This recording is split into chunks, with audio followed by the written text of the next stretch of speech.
I'll apologize to Kim today. Yeah, I appreciate it. You know? Go ahead, right there. Oh, right here.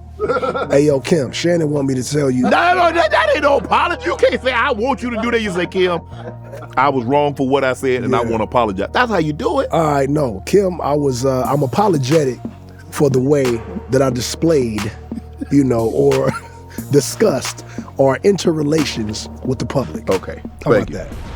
All my life, been grinding all my life. Sacrifice, hustle, pay the price. Want a slice, got to roll the dice, that's why. All my life, I've been grinding all my life. Look, all my life, been grinding all my life. Sacrifice, hustle, pay the price. Want a slice, got to roll the dice, that's why. All my life, I've been grinding all my life. Hello, welcome to another episode of Club Shay. I am your host, Shannon Sharpe. I'm also the proprietor of Club Shay. Stopping by for conversation and a drink today. With a career spanning 2 decades, he's one of the best rappers on earth. He's credited with bringing West Coast back to the mainstream. He's a consistent force in delivering classic albums, a Grammy-nominated superstar, a multi-platinum songwriter, global chart-topping artist, a prolific producer, MC, actor, and an entrepreneur. Hip-hop icon, Compton OG, West Coast legend. They call him the Coast Guard. Here he is, the game. We do you right. We do you right on the intro. When you was reading it down, I'm like, who is he talking about? Like, sometimes, man, when you're on the inside looking out, it's hard to, we just going through it. We trying to accomplish things. We trying to take care of our family, make a name for ourselves, and you just never stop to really, give yourself a pat on the back sometimes. So when you're reading, it's just like, I done done something. Because you're still on the journey. Yeah. You haven't reached the destination yet. You haven't put the car in park. Yeah. You hadn't parked the boat at the dock. And so you're still going. And that's what I tell people. You don't really appreciate what you've done. And then when you go back and when you sit down and pause, you're like, damn, I did that. I really did some ish. Yeah. Well, congratulations, bro. 46 summers, 46 falls, heading into 46 winter. Man, we got to celebrate this, bro. Yeah, man. This is my cognac, Shay by La Portier. Okay. A premium VSOP. I want to know what you think. Cheers, partake, bro. Man.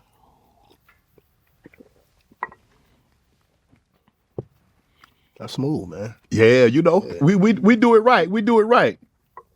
You know what, man? I'm at the. I don't know how tea and cognac go. I'm gonna be able to tell you. This episode is brought to you by Prize Picks. It's the holiday season, the best time of year for sports, bowl games, basketball matchup, playoff pushes, and it's all happening at once. And while you and I'm here making decisions every day, what gifts to buy, what to eat, which games to watch, there's one place where it feels good to be right. Prize Picks, baby. We're in the thick of football season, and some of you guys might be feeling like stir fry, but your teams are losing. But don't you worry. That's why we have Prize Picks to keep you going for the rest of the season. Week 14 of football did not disappoint. Buffalo-Cincy game was crazy. Battle of MVP quarterbacks. We know Josh Allen won. A whole lot of offense. Josh Allen, Joe Burrow. More. All damn day, baby. New feature alert, Prize Picks now has early payouts. If your lineup gets off to a hot start, you may now have the option to cash out those winnings before the game even finishes. Prize Picks is simple to play. Just pick more or less on at least 2 player stats. If you get your picks right, you could cash in. Download the Prize Picks app today. Use code Shannon to get $50 in lineups after you play your first $5 lineup. That's code Shannon to get $50 in lineups after you play your first $5 lineups. Prize Picks. It's good to be right. What have you learned most in your 46 years of being on this earth? About 10 years ago, this question would have been a little bit harder to answer. But today, I've been telling a lot of people this maybe in the last 30 days. Okay. Pour into people that pour into you. That's it. That is the most important thing. We spend so much time trying to please other people, you know what I'm saying? Like impress strangers and all of that. But the people that are right there giving you the love, we miss it sometimes. Right. So now I make it every waking day. I make it my business to make sure that if my mama called me last night, I'm calling her first, as soon as I wake up. I'm not putting that off till after the gym. My friends call me, check on me. I'm calling them and checking on them. And so it's just, like that. Like you got to pour into people that are pouring into you and spend more time doing that. Game, you had a very rough upbringing. Had some experiences that I think you believe probably impacted you later in your life. What was your childhood? What was your childhood like? Sometimes when I think about things that I went through as a child, it ain't no way that I'm even sitting on this couch with you. I lived a trauma-filled childhood. My parents love my mama to death. You know, I love my mama like you love your mama. Your mama can't do no wrong. Right. Hated my father for a long time. Loved him and hated him. And it's just funny because he passed in 2018. Okay. But the things that he told me, he had a lot of money when we were young because he was in the street selling drugs, doing what he had to do. But then he got out of that, you know, he in and out of jail with my uncle, and then he phased out of that, and he picked up other little skill sets and whatnot to bring money in, but it wasn't a lot. And I'm like the middle of like 17 kids, right? 17? Yeah. So your dad had not your mom and dad, No, but my mom got 4 girls and me. Okay, so you got 5, but your dad got a couple of more on the side. He got both ways. Left hand and right side. But he didn't have a lot of money, man, but he gave me a lot of wisdom. And you know, when you're young, you don't really hear the words of wisdom at all. But as my kids grow and I grow, things that he told me are starting to really just do amazing things for me in my life. And so I talked to my dad, I think, more after his demise than I did when he was here, which is a tragedy. But once people perish, we can't get them back, and so all we have is our memories and God. And so I lift him up and praise him as much as I can, just to myself. How is that trauma in the past? Does it play out today? I think that as far as like fatherhood, right? Because I grew up in a foster home because some things that my father did in the past. We were me and my sister were extracted from our home with my mom and put into foster homes in 3rd grade, and she fought for us. Every month we had to go to court, we had to go to counseling, talk to social workers and whatnot, and so I felt abandoned. So I built up this wall. Right? I built up a wall so that later on in life, what it does is sometimes I'm closed off. Sometimes it's my way or the highway. Sometimes I don't want to hear what nobody else got to say about nothing. And it's because as an 8-year-old, I waited for my mom to rescue me from, the grasp of the child care system. And I didn't understand at that time. She would tell me, baby, I'm just working. I'm going to get you. I'm going to get you. And every time I left the courthouse and I didn't leave in my mom's car, I felt like she abandoned me. So by the time I turned 12, I gave up. I was like, she ain't never gonna get me. So this is my life. And so stop being a pussy and G up.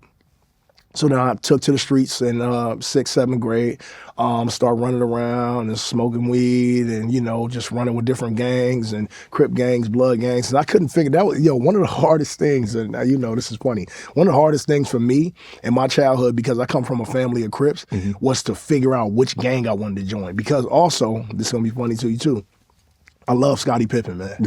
And so the Bulls, Jordan and Pippen, what they were doing in my childhood was like everything was the Bulls. Yeah. And I love the Lakers too, right. But like the Bulls, it was like Jordan, right? So I was like, ultimately, I started wearing you remember the starter jackets? Yeah, for sure. Everybody on these quarter zips, but they don't know about the real quarter zips. We had these quarter zip starter jackets, man. I would wear it through the hood every day, and I grew up in a Crip neighborhood, and they would be like, Jason, you're going to have to take that off. But it was guys that I grew up with telling me what to do with my clothing that I would like throw over trash cans when we was little. Right. So, it got to a point where I had to kind of drift out the hood or, meet whatever the consequences were for disrespecting, that certain hood. So I went across the tracks and got with my brother, and then ultimately chose the Bloods. And from there, it was just, a life in the streets. You mentioned that you were placed in foster care because of some unthinkable acts that your father perpetrated against your sister. Did you have any idea this was going on?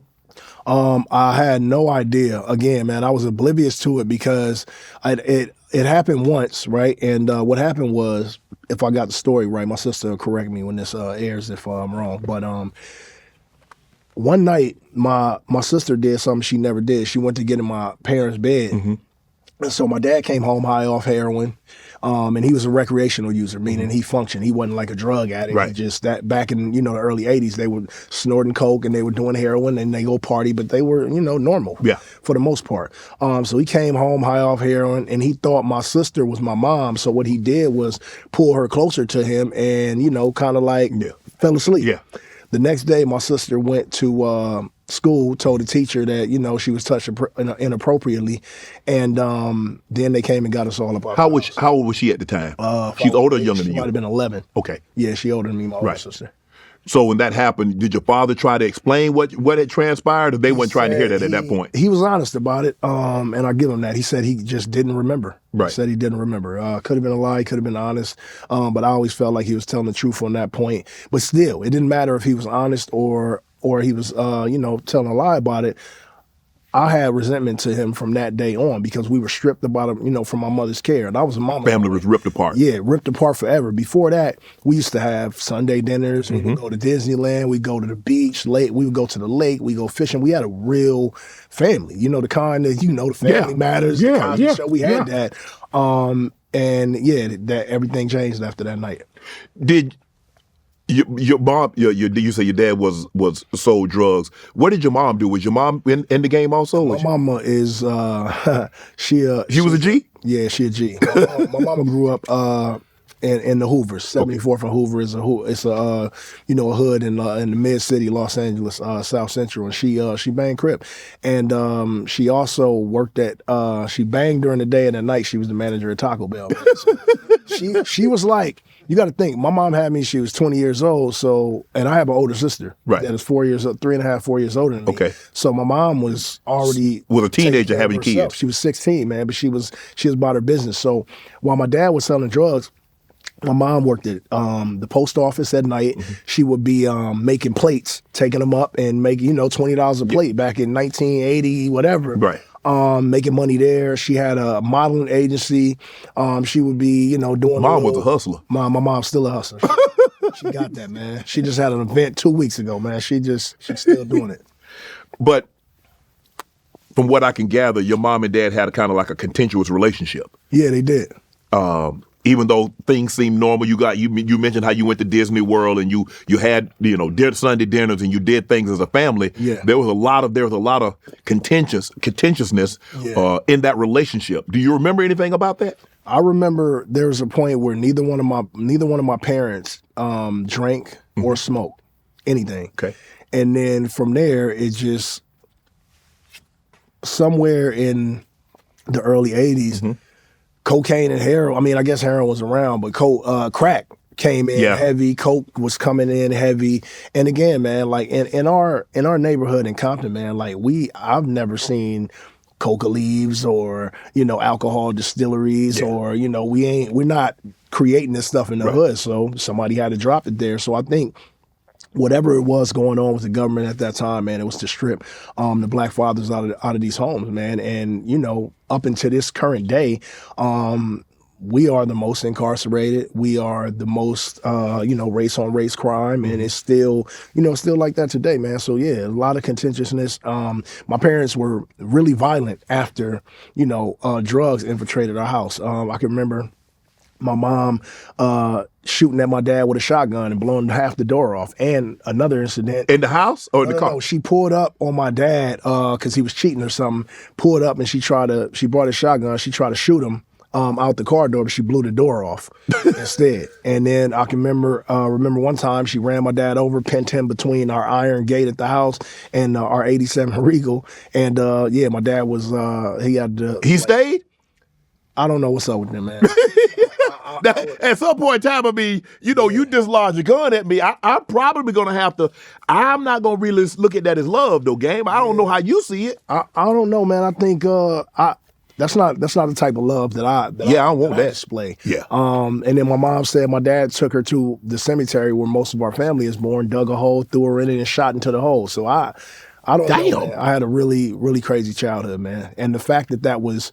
All of that seemed normal at that time to me, says something about the psychology of, the black child growing up in Los Angeles in the early 80s. You mentioned after this incident with your, alleged incident with your father and your sister, foster care came in, removed you. And you had to go to therapy and you had to meet with these counselors and you go into court every single day. And every single day that you went to court and you didn't get an opportunity to leave with your mom, it put up a wall. You put up a wall and you just said, you know what? Because if they really wanted me, they get me. they don't love me. And so did you turn to the gang to fill that void that family had left because you no longer had that, because you remember the trip to Disneyland, you remember those Sunday dinners, you remember all the things that you did as a family. Yeah. Now you don't have a family, you want a family because you know what family entails. What I think happened with me was you end up going to the park to play ball with your homies, Okay. right? You end up going, playing throw up tackle football. Then you end up going to the Target or whatever and, stealing, or JCPenney's, Macy's, stealing some clothes. And I think that you become a gang within committing these acts. Right. And then after years and years, wherever one or two of the homies drift, you kind of follow suit a little bit, and it could be for a lot of reasons. It could be for camaraderie. It could be because, I had a father figure but didn't. So I had to become, my own protector, a lot of different things. But gangs in LA, man, I try to explain the ins and outs to people all the time, but there really is no explanation except for just following the footsteps of people who did it before you or the people you grew up with. You mentioned that eventually you did end up going back with your mom.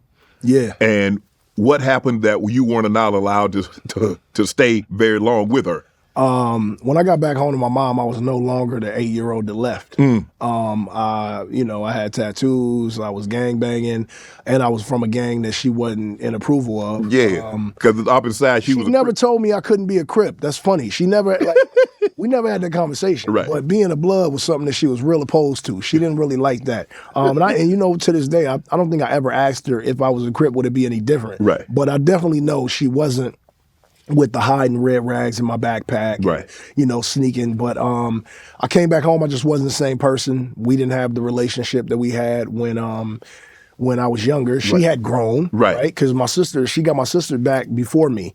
So they had rebonded, and I think I was just in the streets coming in after. Were you upset at that? Because you got her. If you can get her back, why couldn't you get me? I was removed from that. Remember I told you a few years, before that, I had already built a wall, and I really didn't feel like I had a family anyway. So I was coming back to my mom's house, but really just for room and board. Yeah, okay. You just coming back to the building. There wasn't no family there. Right.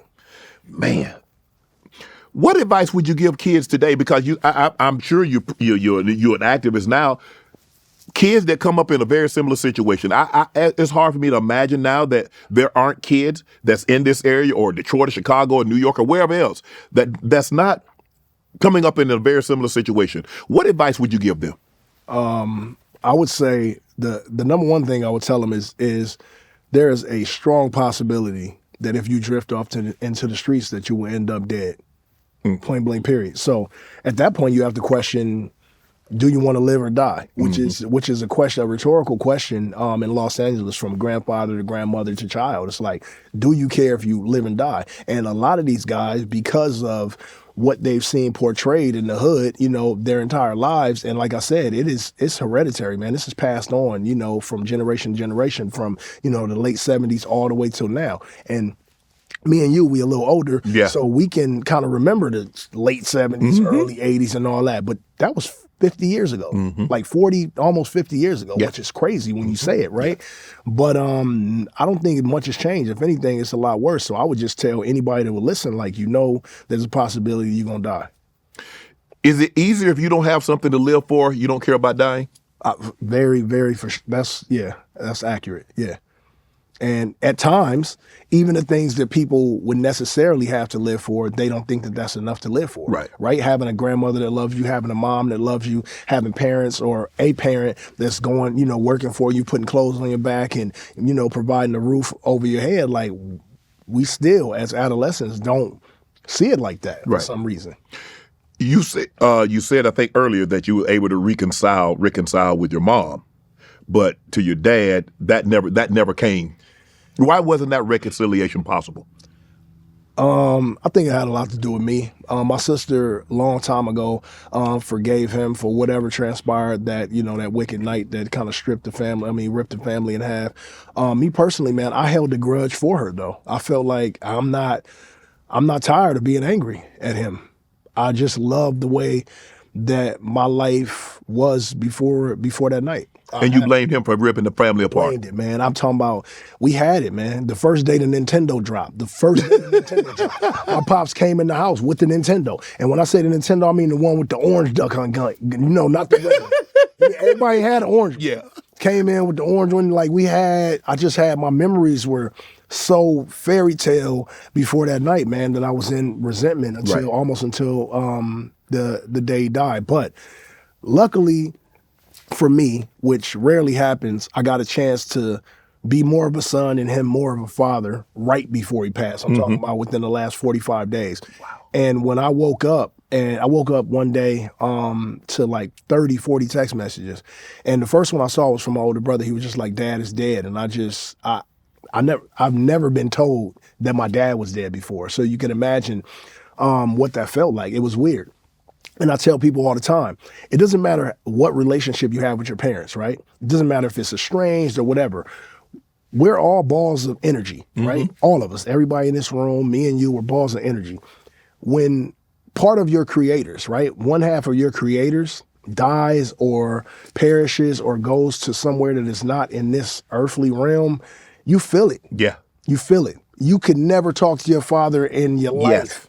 If he died, you would feel a little off that day. Right. And that's just how the universe works. So for me, when he died, man, it hit me hard for some reason. It hit me hard. Because like I said, he was there. He was just in and out. Right. He gave me wisdom, but I couldn't appreciate it when I was that young. I didn't really even give a shit about it. Right. But now I hear his voice 10 times a day. Like, nah, it's supposed to be like that. Which in tow has helped me be a remarkable father. Because my kids, it's like at this point in life, you get to 46, we are on the other half. Yes. Right? My children are everything, and it's all about them and about nothing else. And like I told you, when we first started, like I pour into them so much. I'm involved. I want to know what's going on. I want to be transparent. I want to know, the first time my daughter feels like she likes a boy, it's cool. Tell me. Let's sit down. Let's talk about it. Right. I want to know what year my sons feel like they're going to have a kid, so I'll know when I'm going to be grandpa again. Right. One day. Like, let me know. Right. And I also told him, I said, either one of y'all get somebody pregnant, you financially cut off, because now you have to be a man. You got to figure it out like I did. Exactly. And they like, yeah, we think we're going to chill. Play these video games, you know what I'm saying? So, yeah, man, I think that indirectly, his fatherhood was what it was, but it ultimately made me a better person. So you wanted to be everything as a father that he wasn't. Exactly. And this is why you are how you are with your kids, because of how he wasn't with you. Exactly. And I was his favorite. And right. I got 17 siblings. So imagine how everyone else feels. Wow. Your father, normally you said your dad didn't do drugs at first. And like recreational, okay, you go party, something like that. But there's a tragic incident in which your brother was killed. Yeah. And you felt that might have led him down that path. Yeah. So when I was 13, my brother, who was 16, he ended up getting killed. Terrible blow to my family. That was, my other brother's gonna be like, man, what's up, man? But that was my brother. Right. I loved him to death. He made sure that I had everything that I needed. For everything that my father lacked, he carried right to the doorstep. And we got different moms, you know? So he was there. So that was not my first blow. As far as death is concerned, somebody you care about, because I've lost friends. I lost my first friend when I was in kindergarten to a drive-by, walking home. But yeah, my brother died, man. Again, I hated the world. And remember when you asked me what sent me to into the streets? I think that did. Because after that, I just didn't care if I lived or died. And again, I was young. I was 13 years old. I had no kids. And I felt like, like this was it. Did your brother bang? He did. Yeah. So that didn't because like now, you probably knew then there's a chance that me being in this part of life, doing this in life, there's a good chance that one day this fate could befall me. Yeah. So again, here's the psychology from us as adolescent gang members in LA or across the globe, right? Just from me sitting here talking to you, I can tell you straight that I didn't care if I died. I was walking outside to die every day, and I didn't care. But my thing was, I gotta have the upper hand. So I always had my head on a swivel. I mean, obviously I'm sitting before you, but Right. I always played defense when I walked outside. But I woke up and walked outside with my rag in my pocket every day, knowing that I was gonna bang. And in Compton or in LA, period, it's a different gang every Block or 5 so. blocks. Yeah, every 5 blocks the gang changes. So imagine walking 2 miles to school. How many times you get asked where you from? And how many times you got to make the decision to lie or stand on it and face whatever is in front of you. Damn. I mean, you have like, bro, hey, I ain't about this, man. I'm just trying to go to school, get me a little education. That's it, man. But you know what? When I was young, I was fearless as well. Right. You know, I was fearless as well, man. I would either tell them where I was from or run sometimes. 'Cause I'm too little, they too big. Right. And the crazy. I told my sons this story not too long ago. I was maybe 9 or 10 years old, getting banged on Right. by adults. I mean, kids that were like 19, 20, asking a 10-year-old, like, where you from? And you would have to answer that. Right. Or it would be consequences. Right. So it would either you knew them and you would be like, F you, Calvin, and then run, or you would just get beat up as a kid. Right. And that is crazy, man. When I think back about, how I came up. Let me ask you a question, man. Real talk. When did we stop throwing these? I've been fighting all my life. But it used to be you took an ass cutting, dude got the best of it. That was the end of it. It wasn't a situation where you got beaten and you went and had to go home and get that fight. Right. Again, man, I never seen Internet changed that, huh? I've never seen anybody from the hood, whether it be Hispanic or African American or any other race that is in the hood. I've never seen them put a gun together. Yeah. So I'm saying, where are the weapons coming from?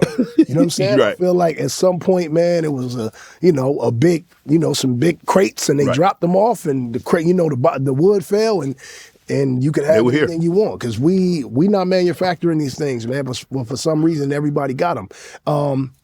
I think in the 80s, and I think it was a ploy by the American government at that time to, infiltrate the black neighborhoods, and it's still happening today. And I think we are very, very far from a place of where we can just rectify the situation, to be honest, man. And so, but we can't give up either. Like I said, Right. I'm with my sons. I know you got family and young cats in your family who you talking to, and like this is it should be like this, nephew or son or whatever. But everybody got to do their part.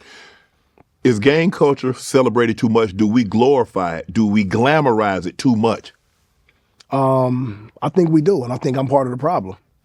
But my story, my history, my life, my childhood, my upbringing, But you live that life though. Yeah. You ain't no studio gang. You actually walk these streets as that. Right. And a lot of people now pretend like they walk the street as that, and they're not, but they're celebrating something and they're glamorizing.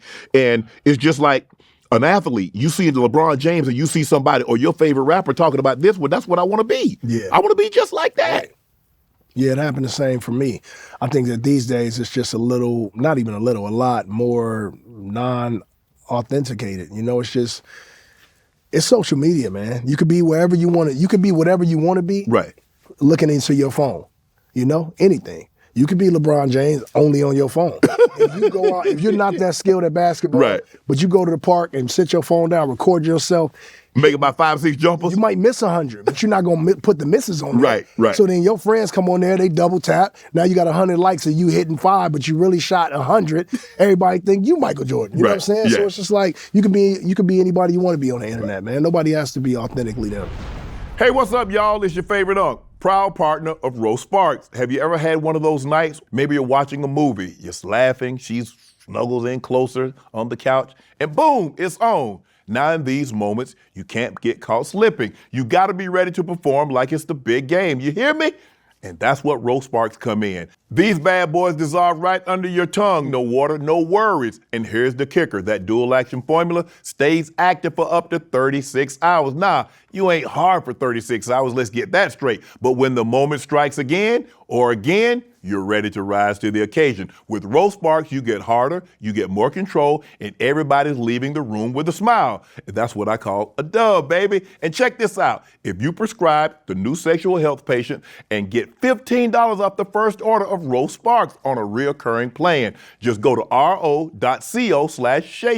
to find out if prescription Roast Sparks are right for you. Again, that's ro.co/Shay.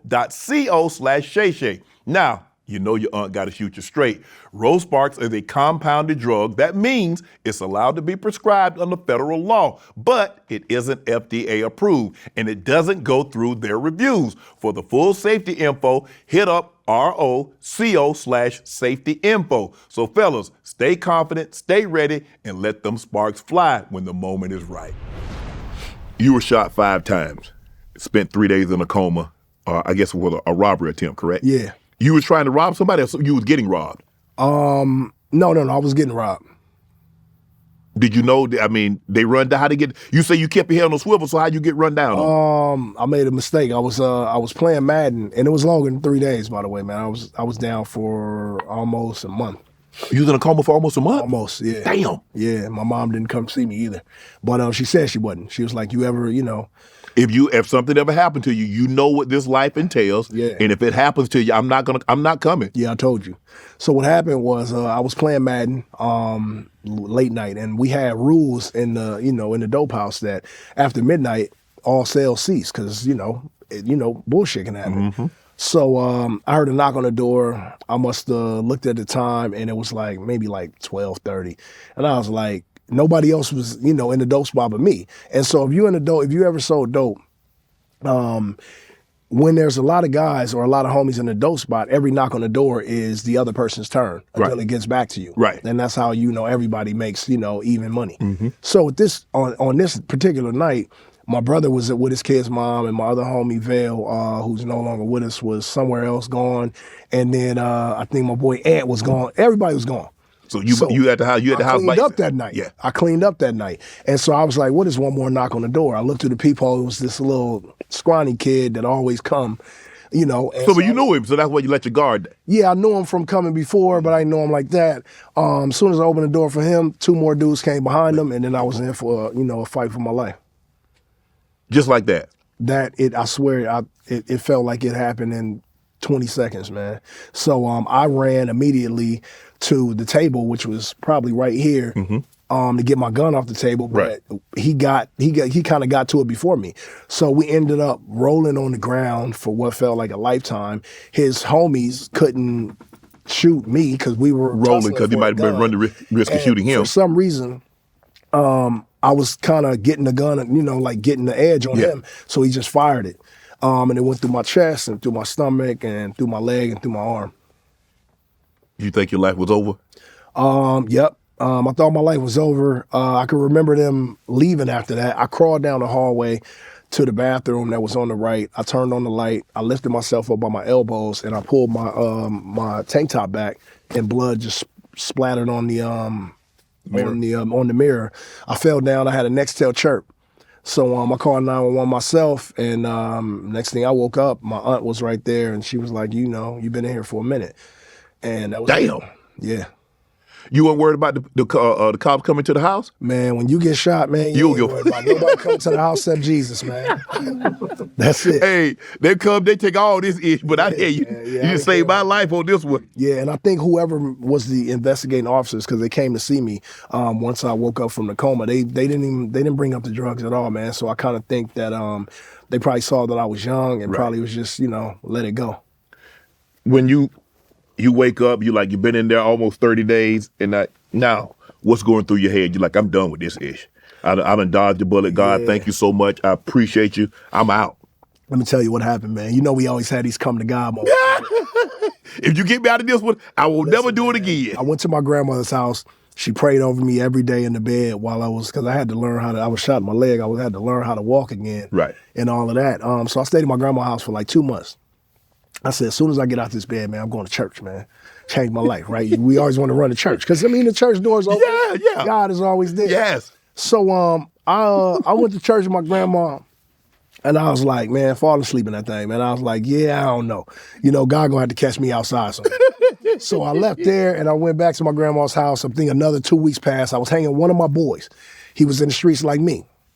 His older brother is Cam, the rapper, Right. Kamal Muhammad. Okay. So he follows, Minister Farrakhan, and he's part of FOI. So Minister Farrakhan was coming to the convention center. So was Russell Simmons, Snoop Dogg for a hip hop summit. I hadn't really rapped that much yet at that point. I was just like a fan of rap. But I was like, man, I'm about to be a Muslim. Right? Because they dress up nice. I'm Right, my bow grandma tie. proud. Give me the bow tie, man. Change my life. And I'm going to just be out here with the bean pies, like in the final call, like brother. Right. Went to see Minister Farrakhan speak, met Minister Tony Muhammad. And he was like, what brings you? And I was like, man, I just got shot not long ago. I want to change my life. He was like, well, what are you into? What do you do? I was like, I rap, lied. I hadn't rapped at all. But he was like, they having a, after this, you go next door, man, and they having a, Talent show. a hip hop convention. Okay.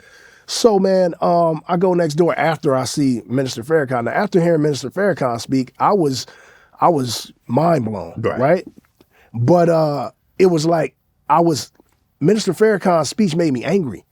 For some reason, I wanted to go out and just hurt white people. I was like, I don't know. Right. Like, I want to be a Muslim, but like, and I'm not saying that that's what he preaching. Right. I'm just saying that's how it made me feel individually. Right. I wanted to go out and get revenge for Harriet Tubman, Frederick Douglass, whoever, right? Everybody That's that was what wrong. Minister Farrakhan, because he powerful, man. Yes. And so he spoke to me and I was like, well, that ain't it. I can't just go out and like, start a war with white people because how I feel. Right. So I went over. Russell Simmons was talking about upcoming artists, and I saw Snoop Dogg walking out, and I was like, yo, Snoop, what's up, man? My name Game. I'm from Compton. I rap. He was like, that's all right. That's right, nephew. Stay up. And then he dipped. And I was like, damn, he ain't even going to, Oh, you want to spit a few bars for him? I wanted to try, but he was like, yeah, cuz, do your thing. So he left. But there was a freestyle battle. And so at that time, it wasn't no internet. Or yeah, actually it was internet, but the only two websites was like dictionary.com and Google. It wasn't, you couldn't surf the web. Right. So I was, I knew all like Jay-Z and Biggie rhymes and Nas by heart. Cause I was like East Coast influence. I listened to West Coast stuff, of course, cause I'm from here, but I was like intrigued by like the wordplay from like, Jay and Nas and KRS-One and all them. So I spit a Jay-Z verse in this freestyle that no one didn't know. You know what I'm saying? Right. Like, they didn't know it. And so they was like, yo, you dope. And there was a cat in there named JT the Bigger Figure and his boy Fat Rat. And they was like, I want to fly you to the Bay. And I was like, fly me to the Bay? Like, I know in my head that this ain't my rap. This is Jay-Z rap. You know what I'm saying? But I'm like, yo, they want to fly me to the Bay. He's like, in the morning, I'm going to call you and I'm going to fly you out to the Bay.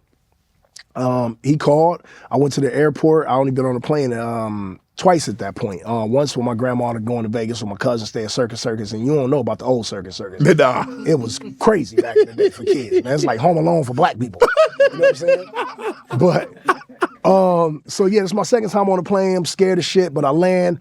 I get to meet E40. I get to meet some, the Outlaws, Tupac homie. I got to meet Rappin' Forte. I met Too Short. And my engineer that was recording my demo is now the owner of Empire, Ghazi. Wow. So it's like I recorded my demo, I brought it back.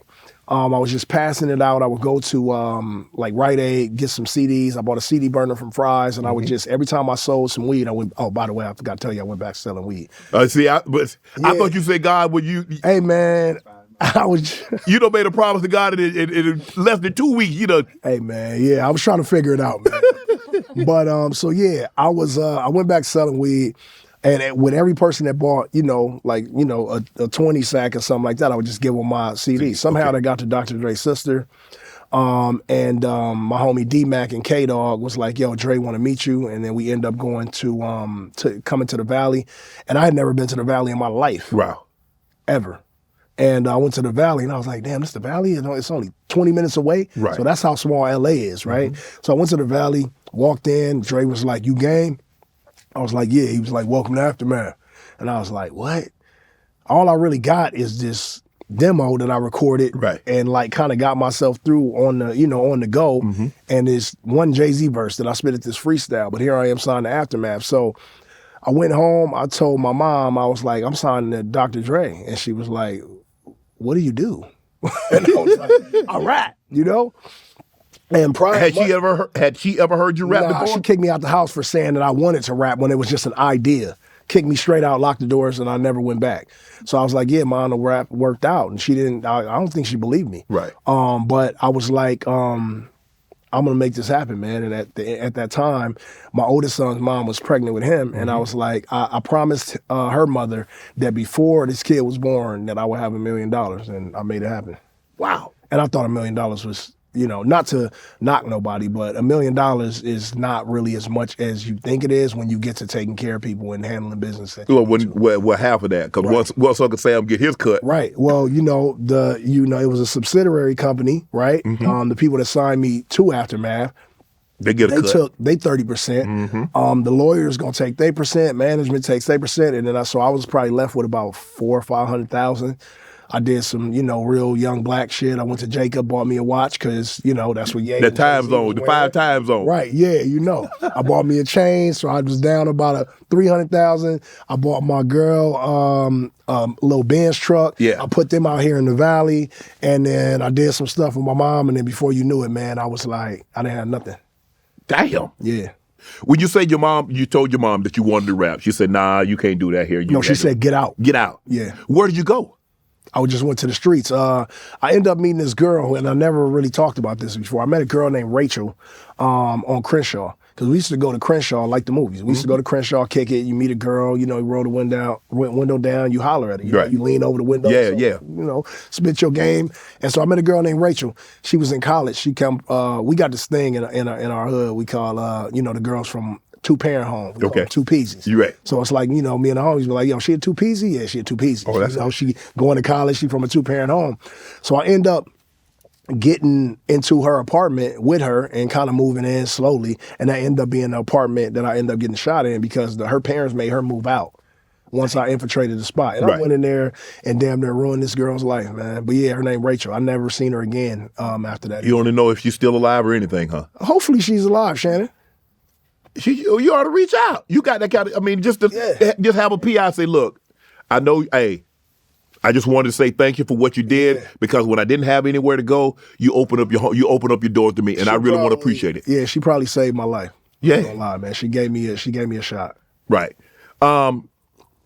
You like basketball, and you tell the story about bro, I go hoop. I'm trying to how you hoop with iron on you.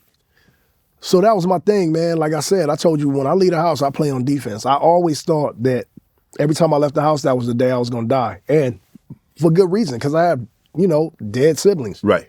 I also have witnessed so many of my friends die. Right. I remember I was, my auntie Betty, who I love dearly, when my friend got killed on the way home in kindergarten, it took her maybe a week to explain to me what happened. Right. I was like, my number one question to her was like, so I'm not gonna see him again? And she was just like, no, baby, he's with Jesus. And I just couldn't understand that for the life of me. How somebody gets erased off the earth and you just never see him again. Which, in the interim, really is some tough psychological warfare to put on a 5-year-old, man. Yeah. But yeah, speeding back into the future, man, I would always play basketball with my gun on with a holster. I went and got a holster from Big Five. Right. So I made the real holster so I can so it wouldn't fall off when I dunked or anything, but I had to keep it on because I played basketball at some of the worst basketball courts in LA. But then you can't get into the argument because you ain't the only one that got that stick on them. Yeah, we gonna have to see. I don't know. But I know I got mine. Hopefully you got yours. So I ain't never had to really pull it out on a basketball court, but I always had it on me. Right. So the game, how did you come up with the name, The Game? Who gave you that name? I got that from my grandmother when I was younger because I remember I told you I had the first. Right. I was the first person on the block with the Nintendo. And it's funny because when I got that Nintendo, all my homies wanted to come over and have a sleep. They couldn't wait till Friday, man. Right. So we would have our I had a He-Man sleeping bag. Right. My homies would have the Nintendo joints, and we'd be up all night, man, playing track and field, Duck Hunt, Mario Brothers, and so my grandmother from Texas originally, she would just be like, boy, that boy, he game for anything, game this, game that, and so it was just it was just baby game. Then I got bigger, little game, then just game, and so when I had to choose a rap name, yeah. I went through. I had a notebook with about 10 names, man, and the one that stuck out was Mike Rockwell. And this is gonna be funny to you. So yeah, I called myself Mike Rockwell because I thought I rocked the mic well. Right. So I thought. Because you do know there's a guy named Rockwell, Barry Gordy's son. Oh, is it? I always feel like somebody's watching me. Yeah. Oh, His name was Rockwell. Oh, dang. Yeah. I thought I came up with something that was going to change the game. But yeah, my sister was like, that's stupid. That's just stupid. And I was like, what's wrong with Mike Rockwell? She said, it's stupid. She said, why don't you just use your regular name and just put like Mr. or the. And I was like, Mr. Game sound like a porn star. And she was like, what about like a Dr. Game? I was like, man, it's Dr. Dre, man. Right. So she was just like, use the. And I was like, the game. And then it stuck, man. Right. So yeah, my sister Sharani helped me out. But so you meet Dr. Dre, you get signed to Aftermath, you get $1 million, you go through that in little of no time. No time. My boy BD helped me out though. He gave me a Range Rover. He was going to get a Range Rover, told me if I came with him, he would give me a Range Rover. He was like, man, we can get two. And so we went down there, BD, when he was playing for Charlotte. Okay, Baron Davis. So, yeah, I grew up with Baron Davis, Right. Gilbert Arenas, Tyson Chandler, like these, all my homies went to the NBA, you know, except me. But, yeah, man. You chose a different life. Yeah, BD took me, we went together to the Range Rover dealership. We left with 2 Range Rovers, and he gave me $100,000, man. Damn. Because he was proud of me, you know? Because BD grew up in, in 79 Swans, which is a blood neighborhood. And he went to, I went to Fremont for a little bit, which is the high school in Baron Davis neighborhood where he grew up. But of course he went to Crossroads. Right. Because he was excellent in Santa Monica. Basketball. Yeah, because he was excellent at basketball. But I think it was, I never even asked him why he did it. But I for real think that it was just because he was proud of me. Wow. I read that Dr. Dre is a perfectionist in the studio, and that if that thing ain't on point, it ain't getting out. Ain't nobody gonna hear it. Nah. It's not gonna leave those walls. Is that true? It's true, man. Dre will have you in the studio for 2 days saying it the right way. If he don't like the way you said it, he'll be like, nah, you gotta say it. And I'll be like, it. And he'd be like, nah, man, it. And I'll be like, I'm gonna smoke it. And he'll be like, nah, that's not it. And we'll just stay going back and forth. Damn. But I had patience, you know? Right. Of course, he's a doctor, and, you know, he's supposed to have patience. Right. But, yeah, man, we would just go back and forth until I got it. And then at the end, he would love the one that I said in the beginning. He'd go back and pull it and be like, you know what, this one's gonna work. And You're like, man, we done spent a day, we done spent 5 hours, 10 hours, a day and a half, and you took the first one? Anybody that worked with Dr. Dre will tell you the same thing, man. What's the number one thing that you learned from Dre? The number one thing I learned from Dre was patience. I think patience in the game, man. So I've never really rushed through anything, which is, you know, at the end of the day, which is probably why I've had longevity in my career. While I'm still here, my fans are still intact, and I'm able to put out projects. And I'm never lazy. Right. I put out full projects of music that sound collectively great, you know, and I got that from Dre. Beats. Dre give you beats? Beat selection, man. Yeah, man. Anything that Dre puts his hands on, and he got a plethora of producers and whatnot, but it's 2 people in this game, and I never worked with Quincy Jones before, but I have worked with, or 3 people. I have worked with Pharrell, DJ Quick, and Dr. Dre, kind of Swiss Beats. Yeah. And Timbaland. I guess we got a lot of talented guys, but these guys are really, really amazing producers. But Dr. Dre and DJ Quick are mad scientists, man. And I think Quick is a little bit more of a mad scientist than Dre. Wow. Yeah. How did you become a part of G Unit? They because you was your own thing, doing your thing, and then I think 50 was with Dre, brought to Dre by M. Yeah. And then how did you and 50 and that all come? Y'all became G Unit. Jimmy Iovine didn't really know what to do with me. I had a buzz in the streets, but so ultimately he felt like if he put me in G Unit, then they would have Young Buck from the South, Yayo Banks and 50 from New York, and then me from the West. So we would have America sewed up as far as the members. He would call us the Black Beatles all the time. To this day, I see Jimmy Iovine, he say, "You fucked up the Black Beatles." Every time, man, I see him. But yeah, man, that's how I got in there. I think that they just, it was Jimmy's genius idea to just throw me in and make sure that the group was good on all sides. Would we have, let me ask you a question. Had you not joined G Unit, would the game been able to go solo had he not been, because it seemed like it was a part, you had to become a part of this. I think that I was signed to Dr. Dre regardless.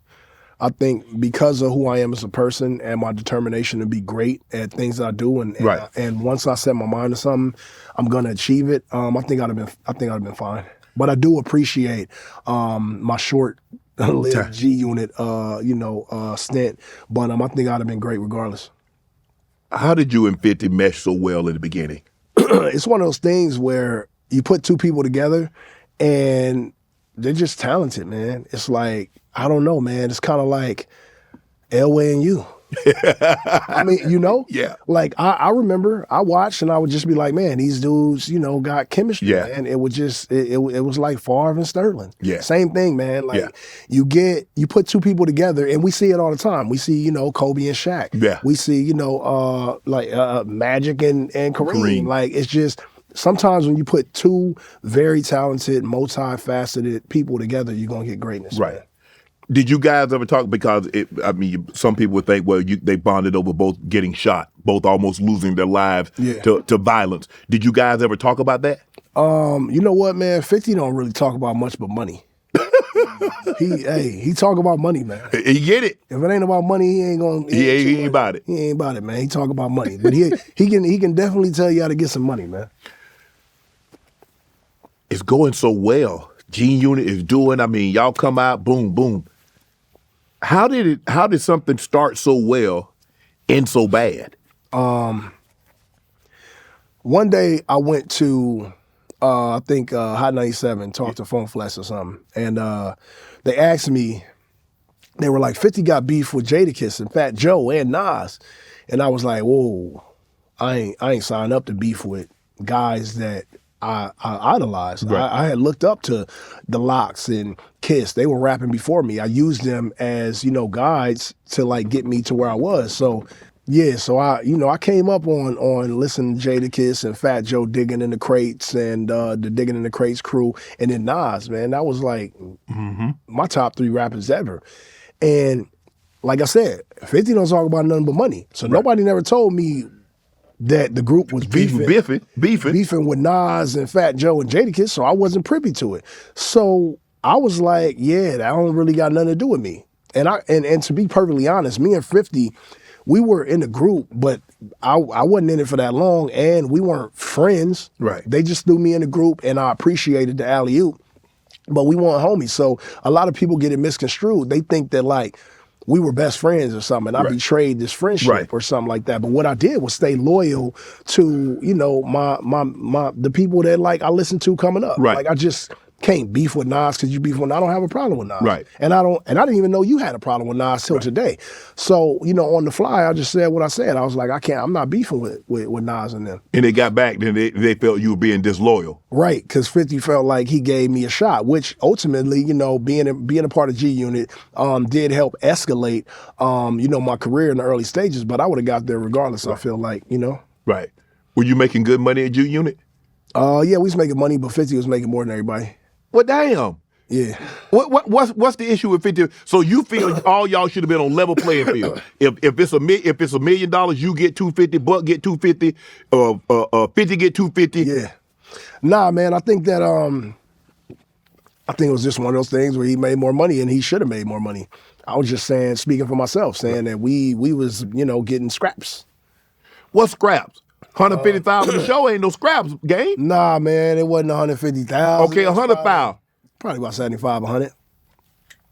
Yeah. How many shows y'all doing a show a week? 2 shows a week? Yeah, man. And I wasn't there for them all. Again, so I always felt like I was a solo artist, man. And so I was a little honorary to the whole situation anyway. I didn't like being, I didn't want to be in New Edition.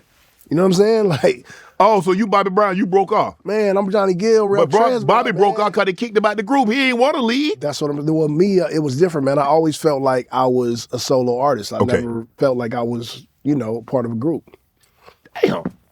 Did the beef get so bad that you and 50 get into a shootout? 50 wasn't there, but we got into a shootout with like his armed security in New York, and they were like coming out the back door. I think 50 was getting in the car or something, and then the security came around the front, and then what happened? Happened a little. Yeah, we had a little back and forth with firearms. How you gonna? Hold on, look. I understand y'all weren't best friends, but come on, gang. 24 years old. No, game. You used that when you was 14. You can't use that now at 24. Now you grown ass man. You got a kid and everything. Yeah, I was in it, man. But like I was telling you before, it takes you a lot of time to undo things that are second nature, man. Like being from the streets. It take a lot of time. But y'all was doing a press conference. Yeah, they paid me to do that. I know. Yeah. How you get paid and then you go and then you start the bucket? The money didn't change how I felt when I landed back in California, man. So I know, man. I got this early entry bipolar shit going sometimes, man. Okay. And but I think I tell people all the time. I think that in some form or nature, that we're all kind of bipolar, right? Yeah. Because sometimes we feel one way and then we feel another way. Right. And so I think that damn near everybody's bipolar, depending on. Because you don't feel the same all the time. No. And so it is what it is. And so that's what, I did a lot with explaining, my friendship with Ye. I'm like, he have his days, but we all do. Right. And what we got to stop doing as people is judging people when you know damn well when you look in the mirror, you do not see perfection. But we all got something to say about somebody. Like we don't have our own separate issues. Yeah, exactly. Is it true that Michael Jackson tried to end the beef with you in 50? Yeah, man, that was a weird story that don't even sound like it's true, man. So how does Mike call you? Mike called me, and Jimmy Henchman, who was my manager at the time, free Jimmy too, man, since we free and Puff. My free man, free and all. But yeah, he called me in my room. I think we was in Vancouver. Right. He was in Canada. He said, man, Michael Jackson on the phone. He said it so nonchalantly. I was like, huh? What? Yeah, Michael Jackson. He said, Michael Jackson on the phone. Pick up your phone. Pick up the phone rang, and they put Mike through. And I picked up the phone. It wasn't Mike. It was some British dude. And he was like, yeah, Michael, he'll be here in 25 minutes. And I was thinking to myself, why you just ain't calling 25 minutes? Y'all expect me to stay on the phone for 25 minutes? So I pushed speakerphone and I left it on, and I went, anybody that know me knows that I play video games all day. So I'm in the hotel playing video games, and I left it, and it's got like, the Wait for Michael Jackson music. It wasn't like beat it or nothing. Right. It was just like regular elevator music. But yeah, man, he came in, and he was like, hey. And I was like, that ain't the hey I know. Yeah. You know what I'm saying? That heavy ass voice. Yeah, he didn't have that like, hey, it's Michael. He didn't sound like that. He sounded like a regular dude. Right. So but you could tell it was Michael Jackson. Right. So I was like, hey, what's up? And he was like, you know what I want to tell you? And I was like, what? And he was like, that's how we do. Magic. It's magical. It's magical. And I was like, yeah, it's a really good song. He was like, no, it's magical. He was like, I was riding in the car the other day, and I told my driver, you put on that 50 and Game song. That's how we do. It's so magical. And he said it's magical about 30 times. And I was like, okay, it's magical. But then he said, and then you know what you guys did? You followed it up. You came with that how we do. And now it's a whole magic show. You guys are so magical together. He was like, I don't understand why you guys are at odds or beefing. He was like, I got an idea. We should fix the beef on my album. And that's when he lost me. And I was like, everything after that was like, why we gonna put it on your album? Why not put it on my? I don't know. It's Michael Jackson, number one. But I was just You didn't think he was being truthful? You did? No, I just was like, I hated 50 so much at that time. I just was like, Mike threw me off with that. And I was just like, no. Yeah, he lost me in the conversation. So I ended up hanging up. You hung up on Mike? I did. Come on, Gabe. You can't hang up on Mike. That's the greatest artist ever. Yeah, I know, man. If I could, again, man, 24. You get into a beef with Ja? Yeah, I took that one on with 50 early on because I knew about that one. Okay. You know what I'm saying? Right. And I felt odd about that because I was cool with Irv Gotti, but I was on Aftermath, and when Get Rich or Die Trying got dropped, 50 was going straight at Ja. I hadn't had an album out yet, so I kind of like had to. You piggybacked it. I piggybacked off that one, and I didn't have. But again, I didn't have no business in that beef. I wasn't even in G Unit yet. Right. I just went in, but I thought like Aftermath, like I gotta show up, and so I jumped off the ledge with that one. You mentioned Kanye. You and Kanye, you said Kanye was friends, he goes through some things like bipolar. I mean, one moment he's like extremely. There's no denying his talent. We're not here to defame the man and know his talent is second to none. His rap album, he produced, he does all that. But don't you think sometimes, Game, he goes overboard?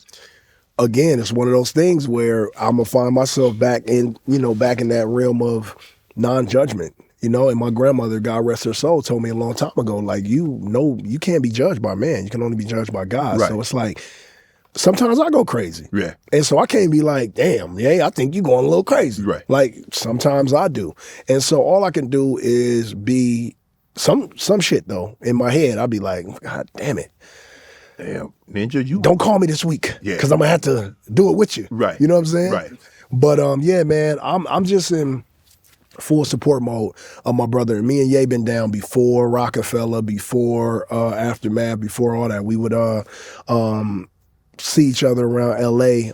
We were both trying to get on and just always, exchange like words and freestyles and all that. So that been my brother for a long time, man. And I actually love him like a brother. That's my guy. But you guys had some differences before. So yeah, so did you and Sterling. Nah, you know what? I ain't gonna lie, Gabe. I don't think we've ever. I mean, we fought like brothers, like because he tried to get the best of me. I can't let him get the best of me, but.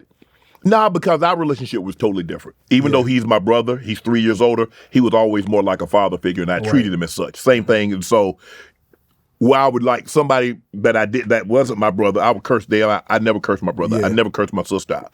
Because it's like a father-son relationship. It's like a mother-son relationship. So I have too much respect to get into it. Now, my homeboy, I've cussed some of them out. Yeah, so that's how it is. Except that Ye, man, he's just not my typical homeboy, man. And again, man, he go through, his episodes. And so as a friend, as a brother, as somebody that actually cares and loves him, should I just leave him by the wayside? Nah, man, I should call and like talk to him. And a lot of people, they see what's on the surface. I talk to Ye behind the scenes, man.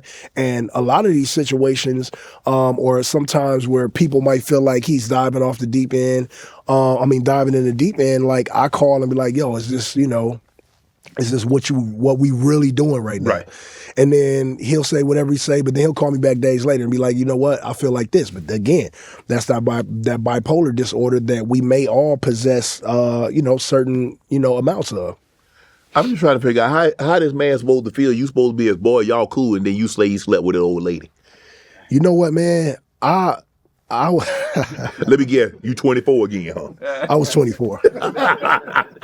Nah, but you know what? I met Kim before Ye. Even though you met her before Kanye, and I'm not saying it's true or untrue, but let's just say for the sake of argument, this is true. Why would you bring that up and say it publicly? Man, sometimes I guess 24. Damn. No, I think I was probably 30 then. But you know what, man? Sometimes, man, you wake up and choose a little violence. Yeah, for sure. And I if I was sitting here and I told you, or I try to make up, an excuse for my behavior at times, there just is no excuse. It's just the wrong thing to do on the right day, Like I don't stand on none of that. I shouldn't have done that, but I did it. And you know what? Ye, who as honest as he is, he called me. He was like, I love you, but can we not ever talk about my wife again? And they were married at this time. Yeah. And I said, you know what? Even though I'm bigger and stronger, you got that. Right. So I gave it to him. I was like, man, I'm not going to do that no more. And I haven't, like... Did you call her and apologize? Nah. I don't think you got to apologize to them. Yeah, you do, man. You put that woman business out there like that. Gabe, damn. I mean, her business was out there. But that ain't got nothing to do with you. Let somebody else do that. I'm talking about you. I'm talking about Gabe. I ain't talking to them. Yeah. If I get them in the cross from me, I'm going to ask them about that too. Yeah, man. You know what it is with Chris. I got a lot of love for Chris Jenner, man, and Chloe and Kim and Courtney, man. Still to this day. Yeah. And you know, we came up together too. Yeah. When we was going around, you know, partying in LA in the beginning, the early stages of my career. It was Paris, Kim, Chloe, Courtney. We was all chilling. But yeah, man, it just, you know, sometimes it is what it is. But I'll apologize to Kim today. Yeah, I appreciate it. You know? Go ahead, right there. Oh, right here. Hey, yo, Kim, Shannon want me to tell you. No, that ain't no apology. You can't say, I want you to do that. You say, Kim, I was wrong for what I said, and I want to apologize. That's how you do it. All right, no. Kim, I'm apologetic for the way that I displayed, you know, or discussed our interrelations with the public. Okay. How Thank about you. that? You mentioned that Kanye gave you. Did Kanye give you 2 Maybachs? Yeah, man. See, that was what Kim was talking about. She was talking about that thing on the special that they, like, okay, where did the Ferraris go, Kanye? Where did the Maybachs go? Where did they go? And why would you take that? I didn't take them, man. I told him not to send them. And I asked him, I was like, man, I asked him 20 times. I was like, you sure? He was like, yeah, man, I owe you a lot more than these cars, but it's just, I don't need them. I'm going to just get some more. And then I got him, and I was like, damn, it's like a little small dented one. So he probably saw that one was dented and just wanted some new ones. I don't know. But yeah, he gave them to me, man. And he said it was just one of those things. And you accepted it. I tried not to accept them, man. You ain't tried very hard. I even tried to send them back, and he said no. I give you some used shoes, you gonna say, nah, bro, I'm good. Yeah, they wasn't really used. They was still brand new. Man, I mean, because she felt that people knew he would have these episodes and would take advantage of his kindness. Is that, like, she would ask him, like, Kanye, where are the cars? And it's like, no, I gave him to such and such. I didn't know you was the such and such. Yeah. She probably talking about, you know, his history of like giving. Yes. But we don't frown upon, you know, Jeff Bezos when he gives away things, or, you know, people that have a lot of money, man, sometimes they're charitable. Yeah. And I'm not saying I'm a charity case, but I'm saying people that have amassed a certain fortune may not be as materialistic as the normal person. So it's like they see, you know, cars every day. So it's probably like nothing. Let me just get East the game. He probably, you know. Did you keep them? You still got them? They at the house. I don't drive them as much as I would like to, because I like to bring them out together, but I'm only one person. So how you gonna let your old lady drive one? Hey man, and she does. I read when you said you didn't want to be a billionaire. Why would you want to be a billionaire? That's too much money, man. No, you could help some people. So if I was a billionaire, then I wouldn't be a billionaire. Because then I would and gave it all away. It's too much. You ain't got to give it all away, but you can. I mean, there's some causes that I'm sure you would like to help. Let me tell you, man. Anything above 100,000 is 100,000. I mean 100 million. Oh, okay. I was gonna say anything 100,000. That's going. You in poverty. I don't know where you're going with that. But anything above 100 million is just way too much, man. No one needs that much. I don't know about that game, but I sure like to find out if that's too much. Shannon, you rich, man. I mean, I'm healthy. I got my life. I got my kids. I've got people that love me. Yeah, I'm okay. But a billion, I just think about all the stuff that I could do, like help my university, Savannah State. There are a lot of causes that I would really love to get behind it and to really help. Right, which would make you not a billionaire anymore. That's okay. That's what I'm saying. But see, if I had a billion, and I gave like 500 million away, I'd still be okay. Yeah, that's still too much money. You're going to end up giving more away. And you're going to get back to probably where you are now. No. Ain't going to get that much away now. Yeah, me, man, I'm not that materialistic, man. I don't put any love value into, any love into material things. Yeah, I got nice things, but I don't, anybody that knows me will tell you, if my car get broken into or somebody steals something from me, man, it's like, I don't care. What if you caught them breaking into your car? Now that's a different issue. Well, you don't get it's a material thing. Just go ahead, help yourself to the radio. At that point, man, you're challenging my manhood, and you're also in violation of my home or my private spaces. So I got to get with your ass. Point blank. I read that when you first started, even though you had all this money, you still lived in the hood. Yeah, man. I was 24.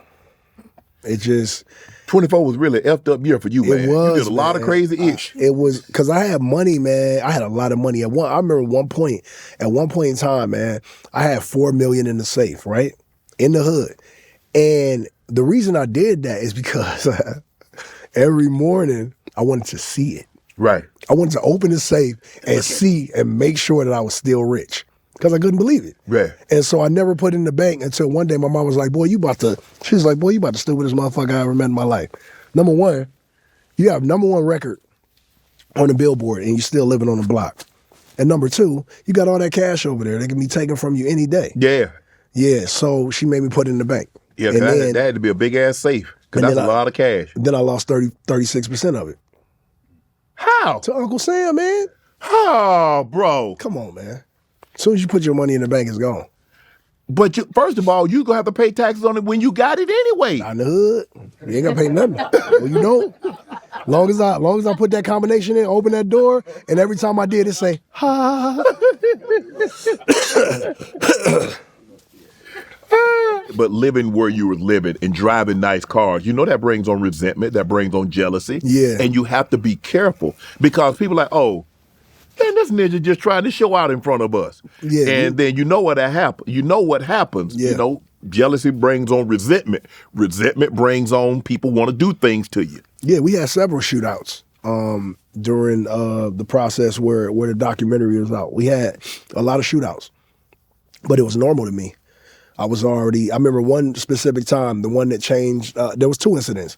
I went to the documentary album release party with the whole front window shot out my Range Rover. I didn't have a window. So I was on the 110 freeway with the wind just coming through the car. Pulled up, parked, because I was like, I can't not go, but we had just had a shootout. And one of the bullet holes went through my son's car seat. And that was the turning point. That's the day I was like, yeah, I can't do it. I'm out. Can't do it over here no more.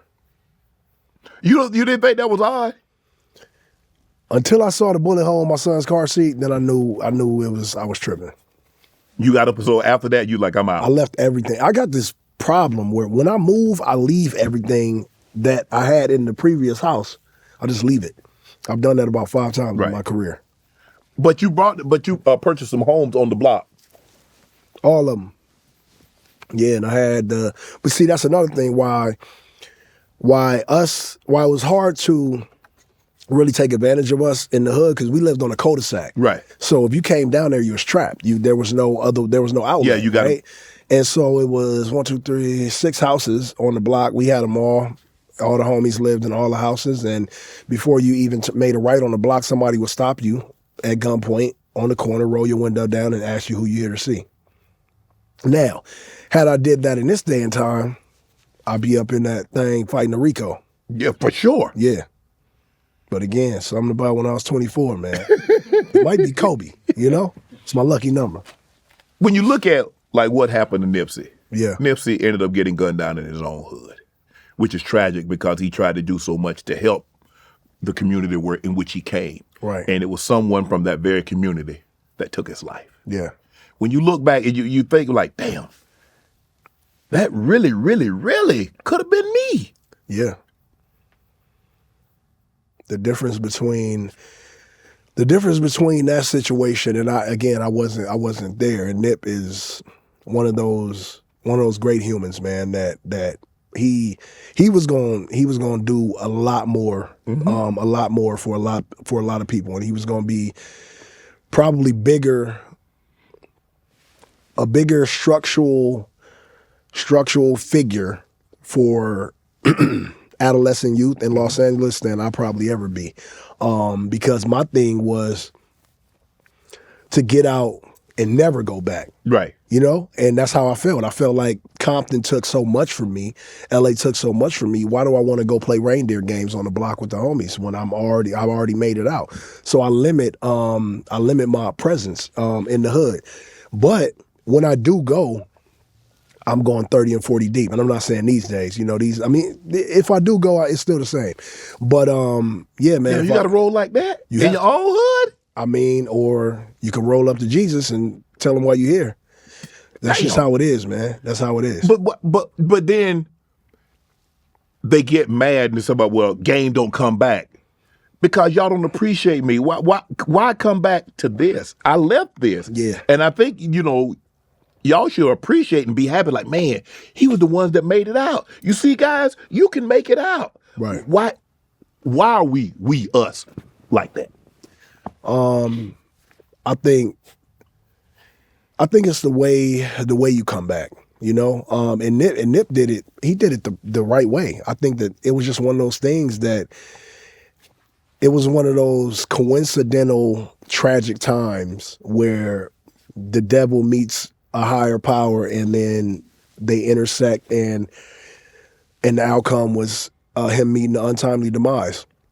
I think about that day when I got that call a lot. I also think about times where situations I put myself in could have rendered me helpless. And for sure, like, I'm not gonna sit here and lie to you.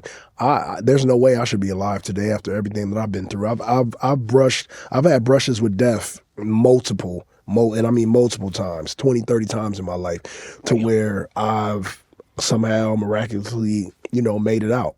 And that's not everybody's story. So is it luck? Is it energy?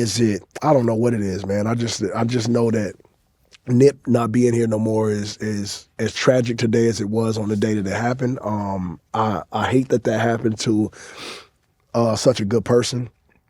And I knew him. I was part of, his come up story, and that was the first time in our lives that we seen a rapper get killed and lose his life on the internet in a video that we could watch. And so that was so impactful that it was a death heard around the world. And so that's why I think that it's important for his brother Sam and for his family and for us as friends and fans to make sure that his legacy is everlasting, man, because he was a super solid guy. You said something very interesting. And I asked you, I said, why can't, when we make it, we go back? And you said, it's how you come back. Game. So you mean to tell me if I leave that neighborhood and I come back and I've made it, be I'm an NBA superstar, I'm a rap star, I'm an entertainer, how have I made it? You mean to tell me I got to come back with those same raggedy clothes? I got to come back in the same raggedy car? No, when I said it's how you come back, I mean, like, in a week, I'm the Grand Marshal of the Compton Parade. Okay. Right? Yeah. I'm going back, but I'm coming back on that type of time. Okay. And so I said it, Nip was an exception because he put the marathon store there. He was always back giving to the neighborhood, and he was, maybe a little bit more present than he should have been. Yeah. But yeah, I think it's how. But then again, man, sometimes, man, God has his way with all of us, and we can't. I've never met a human that could question God. Sometimes I think access. You mentioned like he was accessible. Sometimes access breeds resentment. Right. Oh no, you're 100% right. Like I said, we at that point though, you're at the mercy of negative energy and the powers that be, because it doesn't matter. It really doesn't matter what you do in life. If something's gonna really happen and it's in the cards for it to happen to you, it's gonna happen. So that's why your elders in your family or people that are older than you will always tell you, like, you better pray. You better give it to God and stuff like that. I think the number one thing in life is having faith, because faith will drive you into other things. And I'm not as religious as, anybody else. But I will say that having faith in yourself and faith in the day and faith in your moves and making conscious decisions will yield better results going forward in your life if you just take your time. What made you was on stage and you Snoop Dogg and Dr. Dre and y'all passed the torch to Kendrick? Why did you feel you needed to do that? Because I knew what Kendrick was the first time I ever heard him spit. And so when they called my name, I got up out the bed, I shot downtown, and I made sure that I was present for what I knew would be a historic night. There was a lot of you caught some criticism, like I wanted to sign Kendrick. Yeah. And then I don't know if it was endangered or say somebody that didn't happen. Yeah. So you want to clarify that one? The thing about that is, if you tell me you want a Subway sandwich, right? Yeah. How can I tell you that you don't want a Subway sandwich? Okay, I see what you said. You wanted to sign him. If I say I want to do something, right. it's what I want. Right. That you don't need validation for wanting to do something. Correct. If you want to go to Aspen this winter, one of your homies could be like, nah, he don't want to go to Aspen. He don't. I do. I said that's what I wanted to do.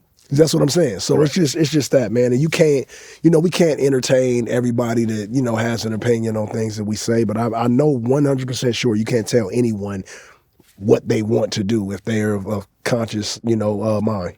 When Kendrick mentioned you in the song Black Boy Fly. Yeah. But when to have your name mentioned in a song, what does that mean? Is that the ultimate sign of respect? Is that the ultimate validation? Yeah, man. I think that for him to do that showed his early onset vulnerability, his adoration, respect, and appreciation for something that I got, got out the gate a little earlier than him on, and I'm appreciative, to the fact that he did that to this day. Who's the best rapper on the West Coast today? Game. Damn, that was quick. Yeah, it ain't. That's it. Ain't nobody getting at you? Can't nobody out-rap me, man. And anybody that knows will know. Because people can't, even if you are, like, no one can do what I can do. Like, no one has my skill set. Because not only do I have the ability to wrap circles around people, I'm also with all the bullshit, too, if it came down to that. So it's like, I'm the best rapper in this town. Damn, Game. I mean, the OG, man, there's some OGs, some heavyweights. I mean, Cube, Snoop. I love Cube, but Cube can't out-rap me. I love Cube. And by the way, the reason that Cube can't out-rap me is because I used Cube's legacy to help me sharpen. Right. I used Snoop's legacy to help me sharpen myself. I used Dr. Dre, NWA. So it's like, those guys came before me. You know what I'm saying? So it's like, Kobe, right? Kobe watched Mike growing up. For sure, right? absolutely. But you see the way he walked? You see the way he chewed that gum? Okay. He got the wristband on his elbow? Now, Mike, in Kobe's prime, Mike couldn't hold Kobe. No. But that's because he came before him and he done with it. Right. I'm not saying if I was in 1992 with Cube might be able to, go crazy. Right. But right now, like, nah, it's not a rapper on the West that's better than me. You still the best rapper from Compton? I'm definitely the best rapper from Compton. Definitely? Definitely. Is it, I think we're going to I'm going to talk about it now. Now, we just saw, who had that versus? We had No Limit and Birdman. Oh, yeah, Cash Money. Cash Money. Yeah. So, who would you want to do a versus against? I'm more of a fan. Like, I'm a fan of the Versus series. More of a fan than I am a participant. Okay. And I think that with my career, there's only a few names that really even make sense. Right. And I think the only person that I could probably be on a Versus with is probably 50 or something like that. Right. Yeah. You still got beef with Suge? Nah, I talked to Suge like a few months ago. He was in good spirits, and he gave me my props. We bumped heads over the years, but again, I don't duck no smoke. So he ended up finding out that the hard way. What's your relationship with Drake? Drake? Oh, Drake, that's my brother, man. That's my brother. I don't cut no corners about my friendship with Drake. He always been solid with me. He ain't never done me no wrong. He always look out, for the kids when they want to go to shows and whatnot. And he had never done me no wrong. So when Drake comes to Compton, when Drake comes to your home, to your hood, right, what is the undertaking that you have to take to make sure he can get in and out and have no issues? Well, it's all love. But number one, you have to be accepted and loved in your hood. You know what I'm saying? Which I am. I've always kept it a buck with people from my neighborhood coming up. I've been in Compton all my life. So it's not like I'm some implant. Right. I've been there all my life. I know everybody know me. People see me while I was in my, in my dark days and know what I was capable of when I was on that type of time. And at this point, all around LA, it's a respect thing. Like I get nothing but like, what's up, big homie? What's up, gang? Like that's all around LA from any hood. So I think I'm far removed from getting banged on or tripped on because at this point, like, I'm a household name. So it is what it is. But yeah, Drake, it was easy in, easy out. I mean, he's got to be one of the biggest rappers. I mean, yeah, I think he's probably the biggest. Yeah. Right now. one of the biggest artists. I mean, you can make a case. I mean, maybe Beyonce, Taylor Swift. I mean, maybe they're right there. But to hang out with somebody like him, I mean, you're like, you don't look at him like the outside world looks at him. You look at him like a homie. You know what Drake does? Whenever he's in my presence, man, he always makes me feel like the bigger brother. Right. There's always a respect, and I think with him, it's never been I've sold more records than you, or I got more money than you, because he done both. When you breaking Beatles records, Michael Jackson doing all that, as a rap artist or whatever. Drake don't even have a music genre to fit in. He just Drake. It's one of those things. Like, I'm not Black, I'm OJ, I guess. But yeah, man. He's always humble, man, in my presence, man, and I really, really appreciate that. It makes it easier to navigate the friendship that way. Man, when you heard Drake, like, man, Drake suing his label, you like, huh? Yeah. What? Yeah. Nah, you misheard that. That's me. I don't sue, but that's just me. And again, it's one of those things where I can't judge a man for doing what he thinks is just for himself, his career, his legacy, and his family. Right. It has nothing to do with me. I did say that I don't think he should do that, but again, that's just me being a brother. Right. He don't have to listen to me. Do you believe rappers need to check in when they come to L.A.? Because you see this, I mean, I've seen it before that somebody go to Chicago or they go to the old block or they go to this place and they need to check in. I think people get that twisted, right? This ain't the old days where you come to LA and we gon' bully you or say you got to do this or else. I think it's just put you in a better position if you know somebody that's from that area, the city, that is in the genre of music that you're into. You give a call like, yo, I'm coming, what up, Brody? Just a courtesy call. And then me, genuinely, if you my homie, I'm gonna make sure that you're straight, you got guys that know this area. When America sends troops overseas, they got a liaison, somebody that's over there who knows the area, who speak the language, who down with our cause. So that's what it is. I don't think it's a bully, Suge Knight check-in thing. I think it's just like you should. And in the past we've seen how it goes ugly when you don't, and I don't condone that in any way. I think I don't like that. The Pass and the Pop Smoke, the PNB Rock thing, like I don't like that at all. Right. You went to Detroit to record with M. Yeah. What was that like? Because had you met M before? Yeah, I met him before in LA at the Aftermath a few times. Like Sam, he was around. Like, we were all tight knit in those days. But I went to Detroit, and that was probably the craziest studio session that I've ever been in, man. What made it so unique? Because M eats like Taco Bell, like it's like gum. Like, he just eat Taco Bell, and he drinks Mountain Dew. And he sometimes he writes his raps in circles on a paper. And then when he read the raps, he turn it the opposite way. So he reading like that. Yeah, it's crazy, man. But one of the most talented rappers alive and that's ever been. And that experience in Detroit was kind of cool, especially when they told you, because I'm sure they probably told you about M before you actually saw him, and they said, man, hey, is this white dude? Bro, spit fire. Yeah. Man, the last dude y'all told us spit fire was Ice Ice Baby, Vanilla Ice. Yeah. No. He liked that. Yeah. So when you heard him, his first, I don't know if you heard his record or you heard him in the studio. When you first heard him, what went through your mind? When I first heard, hi, my name is, I saw that on MTV, and I was like, damn, this shit is weird, but I like it. I never heard anything like that. I didn't even know you could talk about your mom and shit on TV. And so I thought it was crazy. So by the time I met him, I was probably like pretty much already a fan of him in the early stages of his career. To be on a label with a guy that out-rapped Jay-Z on Renegade, was crazy for me. Is that what you try to do when you go on somebody? When somebody asks you for a feature, you get on somebody, you try to bury them? Anybody that is getting on a song with me, they know that they better go crazy, because I'm definitely gonna go crazy, especially if it's my song, because I get I get to hear what you did and Right. then live with it and then go crazy. Right. But yeah, I'm gonna try to be my best on every song that I'm on. Well, then, how you and M end up having a beef? I was 24, man. Lord have mercy. You ain't aged a bit. Damn. Nah, you know what it was, man? I was pissed off at Dr. Dre, and he can't out-rap me, so I was like, let me just try to throw some shots at him. So that's what it was. Another one of Game's bullheaded decisions that pissed a lot of people off.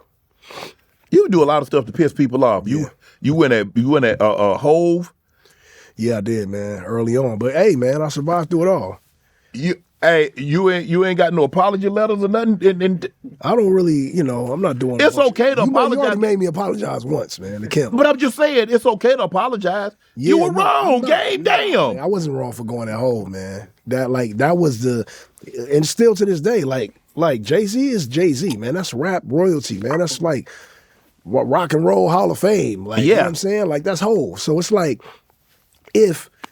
when you was on the field, man, right? Like you running like a post corner, right? Yeah. And nigga Ronnie Lott out there, and he one of the best safeties in the game. Like we got to catch the ball and we got to run him over. Yeah. You know what I'm saying? So it's just like that. It's just my competitive. But I ain't gonna say, Ronnie, sit your old ass down. You need to go home. Well, but you gonna tell him that with your skill set. I am, and that's what it is. So I use my voice to translate my aggression, and you had to use your legs and your arms. Is there anything that you wouldn't say in a diss track? Hell no, and that's what makes me dangerous, the most dangerous. Man, you got some stuff you got to keep. Man, you can't keep going below the belt, though, Game. Damn. You got to keep. Hey, right here. Kids. You stay away from kids. Yeah, I don't do it. Yeah, kids. Okay. Yeah. But other than that? Other than that, it's up. All the way up. Oh, Lord have mercy.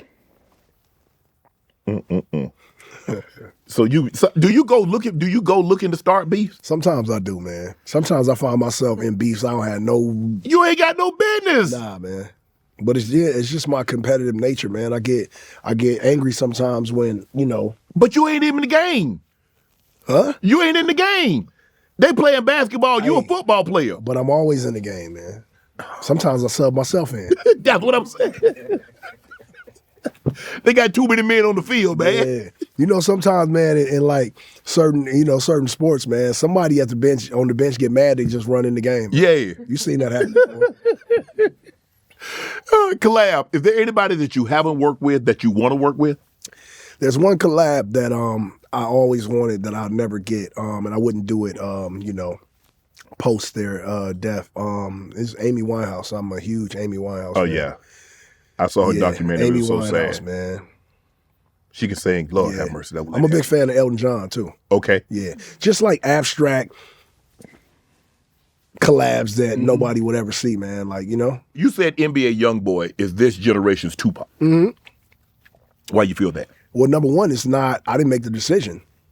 These kids did. Yeah. And it is what it is. But I respect it, right? Because you couldn't tell me nothing about Tupac, and you can't tell these YNs nothing about NBA YoungBoy, and that's just what it is. I mean, they go crazy. Have you been to the concert? I haven't been to the concert, but my son went, and from his videos, right? From his videos, the videos that he sent me, I don't see nobody like going that crazy. And I see people going crazy at concerts, but I seen kids crying, man.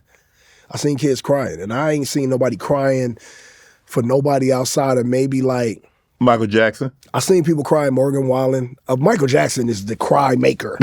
Everybody at Michael Jackson. He gets to sing and Heal the World or, Human Nature. Everybody's crying, Drifting out. Make a grown man cry. Right. But yeah, other than like, the Beyonce, Morgan Wallen, like I'm not Taylor Swift, the Swifties, they cry. They go crazy. But NBA YoungBoy is a rapper, man. Yeah. And so rappers making people cry, like I haven't seen that since like, like Drake. And I can't say peak Drake because Drake is he's the most streamed artist like this year still. Yeah. NBA YoungBoy tweeted, I want to drop this album, then die. My life is literally perfect. I'm just not happy. It's me. Yeah. When you read that, I know where that's coming from. And I don't know anything about his personal life. I just know NBA YoungBoy selling out concerts, being a remarkable young artist. But you reading that, he got a problem with a woman, for sure. You think so? For sure. We only want to die when we lose our girl. For real. I'm just being honest, man. And so if I had to give him advice, man, I would just say There's so much more to live for. there's number one, there's so much more to live for. He got a lot of kids, you know. He's also a very, very talented guy that is changing a lot of people's lives, man. He giving a lot of people motivation, inspiration, no matter what we older OGs feel about it, man. NBA Youngboy is one of those guys that has a lot to live for. As far as again, the tweet, man, I would just say pour into yourself, man, and whatever you got to do.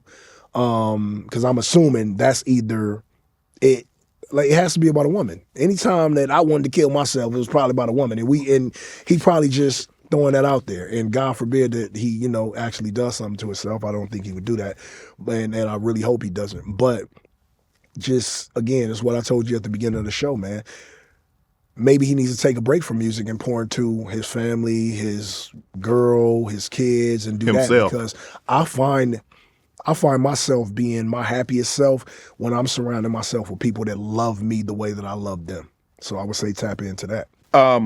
You also said Lil Baby and Lil Durk would be the Jay-Z and Nas of this generation. Mm-hmm.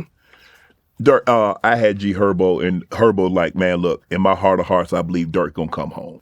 So I would word that different. I would say that Kendrick and J. Cole would be more of the Nas and Jay-Z of this generation. But Durk and Lil Baby are great talents, man. Yeah. And I hate to see Durk in the jam that he in. And free him too, man. I'm just to free everybody, man. I see. And I apologize to Kim, so maybe Kim will come. Kim trying to be a lawyer. She be trying to free. She's trying to be a lawyer. You Kim never know. To free the guy. You never know when you need that get out of free jail. FreeTheGuys.com, man. Yeah. Fans saying NBA Youngboy is bigger now than Lil Wayne was in his prime. No. That's not true.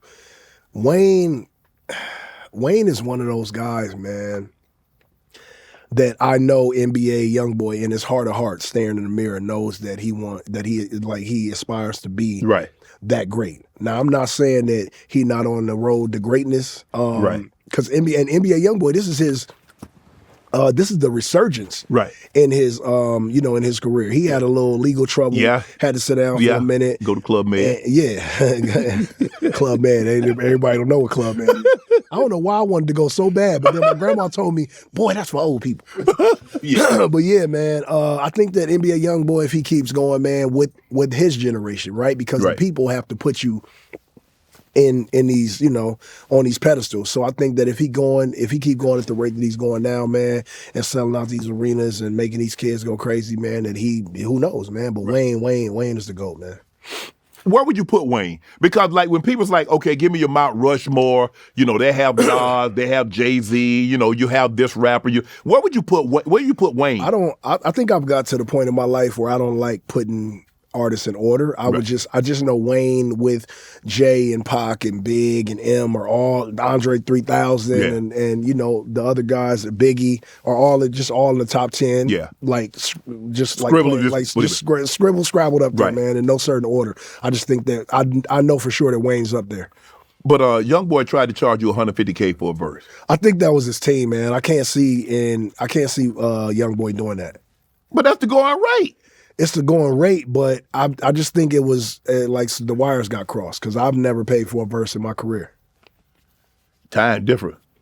I mean, this was a time ago, though. So again, I think sometimes it might be $250 now. Yeah, but so the thing is, sometimes your management has your best interest at heart, and they'll throw out the rate. Sometimes the artist doesn't know what goes on. So again, I don't think NBA Youngboy himself would charge game for a verse. Right.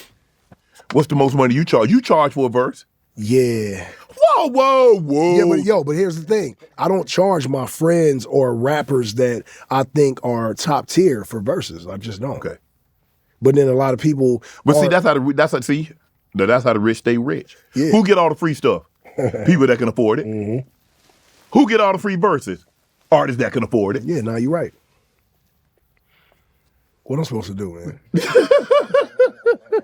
You didn't make the rules, huh? I got kids to take care of. Birdman, you almost signed with Birdman. Yeah, Birdman is like just one of the biggest game fans, man. He'll tell you himself, man. Right. He'd be like, I've always been a fan of game, man. And he wanted to sign me in the beginning of my career, but I just, I had a choice to make. And I felt like Dre was the best fit. Right. After being in the rap game for almost 2 decades, what have you learned about this business? That it ain't shit. That everyone uses everybody, right? You know, I had what you call him on here, T-Pain. Oh, He did said you? that. Oh, He yeah. said everybody that tell you they brother, they not your brother. They your brother as long as they Shay fan. I seen the whole interview. Appreciate man. you. I can tell you what he said. Yeah, he got in some little hot water too, a little bit. But again, we're not in judgment. I felt like what he said was accurate to how I feel. Now I'm here on Club Shay. I'll tell you the same thing. I don't know, what needs to happen, but the bullshit level is I don't know. It's top. It's just. It's blowing the Richter scale, bro. Like, it's crazy. Man. Why can't we just be honest with each other? Bro, I'm doing this feature. That's what it is. I'm not your brother. I'm not, we doing business together. Right. And it's okay. We can do business together. But it's that when you lie to that's my boy, that's my friend, that's my partner, that's my boat, and then you doing flaws behind my back. But then again, to go off what T-Pain was saying about himself, a lot of, and I don't know if he did this, but you'll be able to tell me, like, a lot of that is our own fault, right? Yeah. Should we be thinking everybody's our brother to begin with? Or are we young and then we grow wise and we understand that everybody ain't our brother? So I think that whatever T-Pain went through in the industry, which is similar to what I've been through in the industry, you wouldn't be who you were today unless you went through those experiences. Everybody in NFL wasn't your brother. All the cats that you ran, that you went to training camp with, who you might have saw in college when y'all were young and cool, like when y'all get to the NFL, it's a competition. Yeah, it is, but don't tell me you my partner. Oh, that's my boy, man, me and Game, cool. So a lot of people throw that. I think that we do that a lot as humans these days, right? We love bomb, homie bomb, brother bomb, friend bomb, and do all that too much. And I don't know what that is, man. I definitely limit who I call like family, brother, and do all that. And I told you in the beginning, man, like I'm really adamant about pouring into who pours to me because it's yielding more positive results and making me happier every day of my life.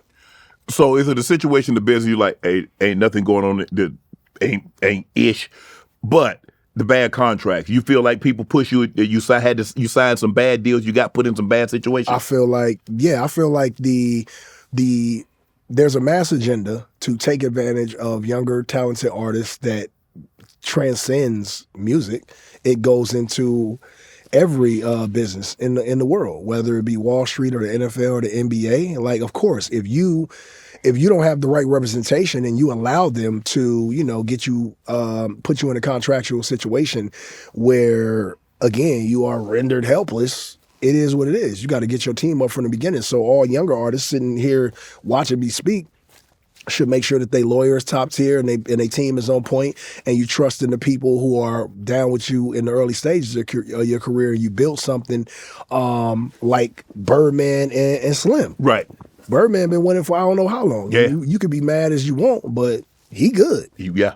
So he did his business right. Master P, another guy, did his business right. Snoop Dogg selling Coronas, car insurance, Shaq selling pizza. Yeah, Snoop might be the biggest thing. I mean, have you ever seen anybody have a bigger transformation to go from what he was from Long Beach, California? Now he doing the Olympics. He's gotten projects with Martha Stewart. Can you get any more Lily? I always say that my top 3 people in life that everyone knows exist. Everybody on earth know these 3 names: Jesus, Michael Jackson, and Snoop. Guaranteed.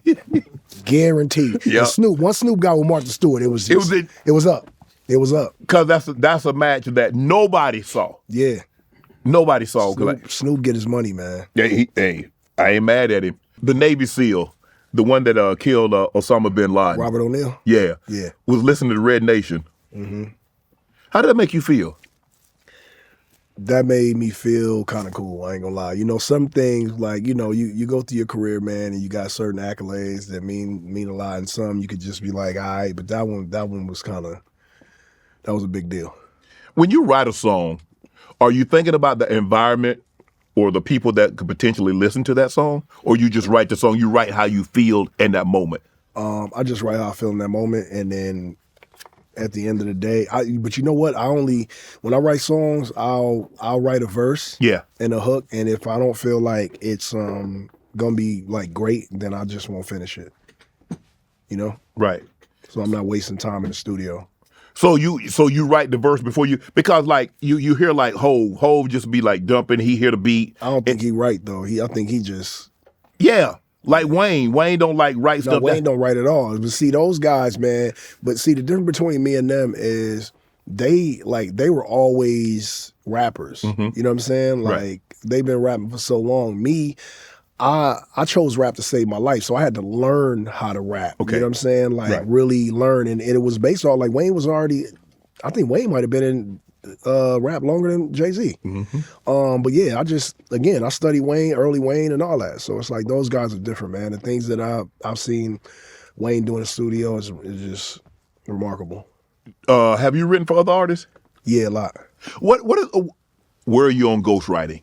Because I've had a lot of people on, and then some like, nah, you can't be a true MC if you have ghostwriters, and then some people like it's okay. Where are you on this? You can't be a true MC if you have ghostwriters. I don't think a true MC. Okay. A true MC to me is like a Nas or Jay-Z or Ice Cube or MC Ren, Kendrick Lamar, like, you know, J. Cole. These are guys that have a skill set to really, like, they can go in any rap room and hold their own. That's a true MC. KRS-One and, you know, those guys. That's KRS-One. I look at KRS-One. I look at Rakim. I look at Scarface. Those are lyricists. Yeah. Ain't very many of those anymore. Okay. You know what? But it makes it a lot easier to appreciate the ones that are here. Like I listen to, you know, a lot of Kendrick. I listen to a lot of J. Cole. Right. I listen to a lot of J.I.D. I've been listening to old Ye lately just to, you know, go back and just, you know, really feel good about the artistry of music. This genre of music, I mean, this era of music, it's not all for me, but I can still appreciate it, and I can still apply. Yeah. I'm not one of them, you know, them older artists or, you know, them legendary artists who was like, this ain't how it was when we used to be. I'm not doing that. You know what I'm saying? I can appreciate it and I can applaud. You caught some criticism because fans say you was rapping some of the same freestyle that you was rapping when you were younger. Yeah. Well, no, it wasn't a freestyle, and I'm not really a freestyle artist. Right. You know what I'm saying? And most times when rappers are freestyling, they probably wrote it, learned it, and then are coming in and freestyling. So it ain't really off the dome like they saying it is. No, and it's not a lot of people that can do that. There's a few guys that can really, really freestyle and go crazy. Wayne is one of them. Kendrick's another one. And you got a bunch of like freestyle rap artists. Right. You know what I'm saying? But like, that's what they do. It would be like Steve Kerr. Steve Kerr is not a dunker, but he can, you know, put it in the rim. You know what I'm saying? He's a shooter. Curry's a shooter, not a dunker. LeBron, Jordan, Kobe, these are dunkers. So it's just, you know, it differs. But for me, I was just being lazy in rap at that time. They would ask me to freestyle, and I would just be lazy. I would put like 2-4 bars before it, and I would spit this song that I knew by heart because it had no hook, and it was just long. You know what I'm saying? And it was the Red Rose, White Ceiling. And so when I see my kids sent it to me first, and they thought it was funny, but I thought it was funny too. And anytime that somebody's critiquing you or there's constructive criticism or destructive criticism, if you just embrace it, you can just go with it, man. Right. You know? Rapping. Other people are getting involved. Where are you on this? You know, you hear this term, culture vulture. Yeah. Where are you on that? I think that we all vultures or something, man. Like we have all these different scenarios in the world where we can pass judgment on anybody. And there are entities that soak up the culture. But they've been doing that since Levi's and Strauss. The first blue jean was made by black people. You know, all the first the soul singers and the jazz is all black people. So if other humans come in, man, and they become culture vultures, I mean, it is what it is. You know, we didn't necessarily create, and I'm talking about, black people. We didn't create everything, but we created a lot. A lot of it. And other people created some things. Like, you have people like Asian people, right? Over in China, Japan, all those countries over there that created certain things. And am I like, if I like sushi, am I a culture vulture? You know what I'm saying? So it's just like, man, I'm getting to a point, and again, we're older, right? And I'm getting to a point where I'm just more relaxed, more understanding, more patient, more wise, and I'm not really passing judgment, man. Right. Sample. Would you let someone sample your music? Yeah, for the right price. Let me ask you a question. They sample it. Do you have to hear their song before you say, okay? If you are really meticulous about, letting your music go. For instance, like Anita Baker doesn't let anyone sample. I remember when I was younger, I think Dre tried to sample, and she said no to Dr. Dre. So it's like some people just want their music to stay, sacred to them and their fans and the legacy that they've built, and leave it in that time that it was, and just let it be exactly what it was, which is amazing music that transcends, decades and decades. Another person that does that is, I think, Sade. But I do think that she let Rema use her, her voice on "Is It a Crime?" So I mean, yeah, it just varies, man. But I'm always down, man, to support other artists. You want to sample my music, it's all good. But So what was the hardest sample that you had to get cleared? Sheesh. I don't think I've ever really had a hard time clearing a sample. When you got the machine, and I mean like Interscope, and Dr. Dre, Aftermath behind you, it's really about the dollar amount. So as long as somebody can cover the dollar amount, you're pretty good. I've never tried to sample Anita or Sade or anything like that, but I've never really ran into any super Tupac samples. Might be the hardest. Right. Yeah.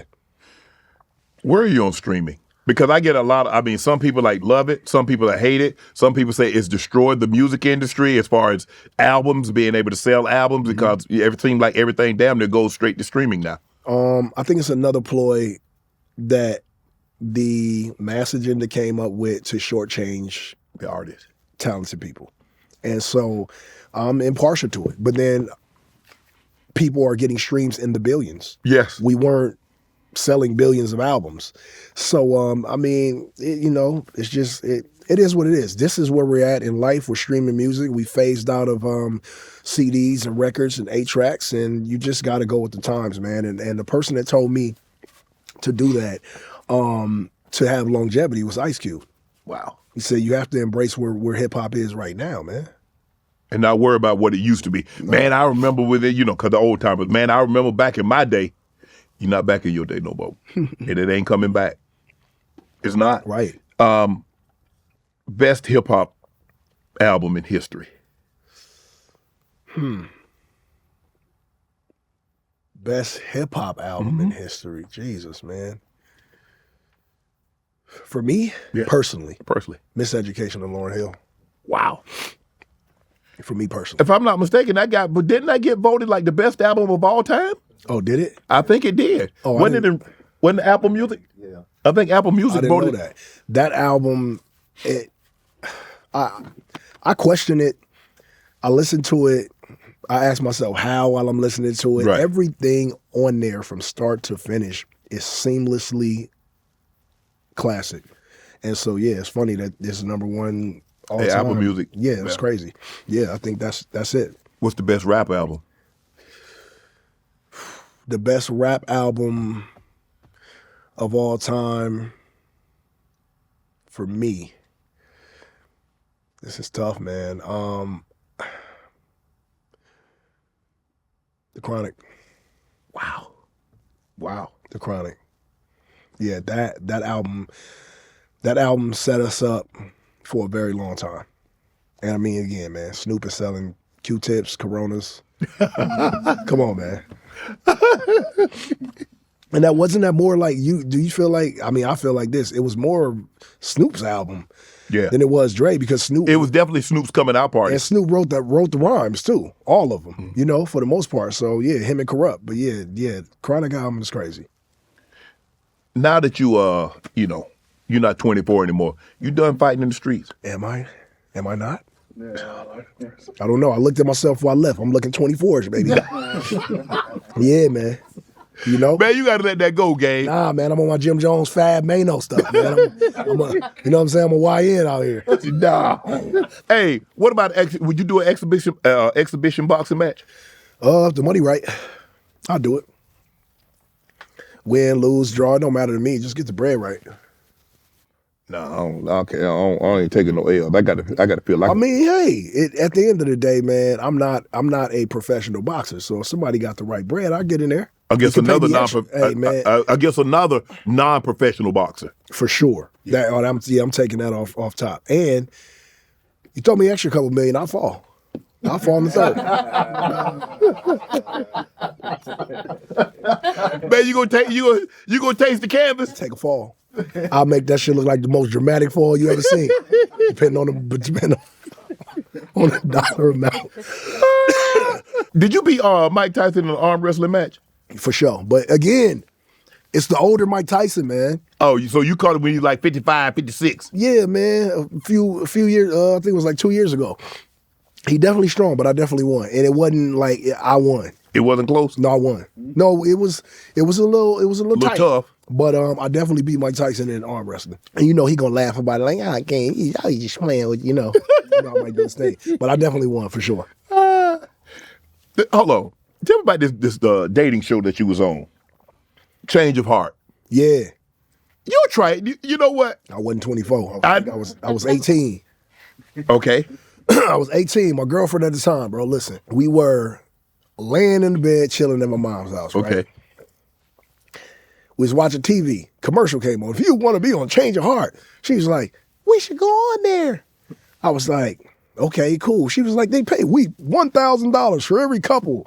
We saw that, right? Right. I'm like, $1,000, 500. Cool, let's do it. She called the people, man, put our name in. I'm never thinking they're going to call back, man. They called back the next day. They were like, can you come down to L.A. next week? I cut my hair bald, man. I got me a little FUBU shirt from the mall, some FUBU jeans, some Jordans. She got all did up, and we got in the car, and we drove down to L.A., man, and we went to it. And that was my first brush with, like, this is really like a show, for show, right? So what happened was you don't get to choose the outcome. Right. They have it already written, it's scripted. But I didn't know that. I thought I get to go on, a little date with a chick, maybe smash, maybe leave my girl for her and experience something real. But it wasn't like that, man. It was a whole production. We had to learn the script and read it like exact. We had to cut, and then we had to come back and they made a decision. And when I saw my card, I was like, why I gotta get dumped? And hers was like to choose another guy. But yeah, after that we went home together. I mean, we drove back together, okay. Blah, blah, blah. Yeah. So they don't actually go out on a date with the other No, guy. we went on a date, but after the show, like me and my girl, at that time, we were locked in. So we drove right back home and we had our little check and we busted down. We ended up like going to the movies and doing a bunch of stuff. And, we went in JCPenney's. I got me some Docker fits and she got her some little dresses and we was all right. So what do you think when those clips resurfaced? Like, damn, man, gang got dumped. This girl dumped him, chose the other guy. Man, I was 18. I had the time of my life, and I got paid for it. And I think that's just part of my story too, man. Like I was just, when you're young, man, you do all kind of stuff trying to find your way. I read that you said, I regret sleeping with so many women because there was really no intent to have anything long term. Yeah. About that, sleeping with women, just multiple women during times in my life where I was just going through life as a young hip hop artist. It wasn't when I was in my 20s. I didn't really care. I'm young, the girl's young.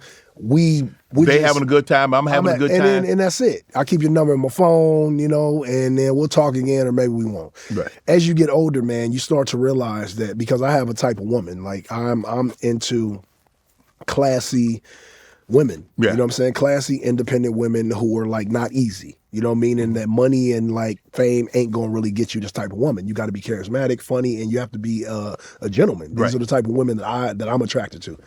So frequenting different women in that caliber of women you start to feel bad because these are somebody you're literally holding somebody's wife hostage because these women are going to get married to a great guy. Yes. Right? So the longer that you prolong this relationship or these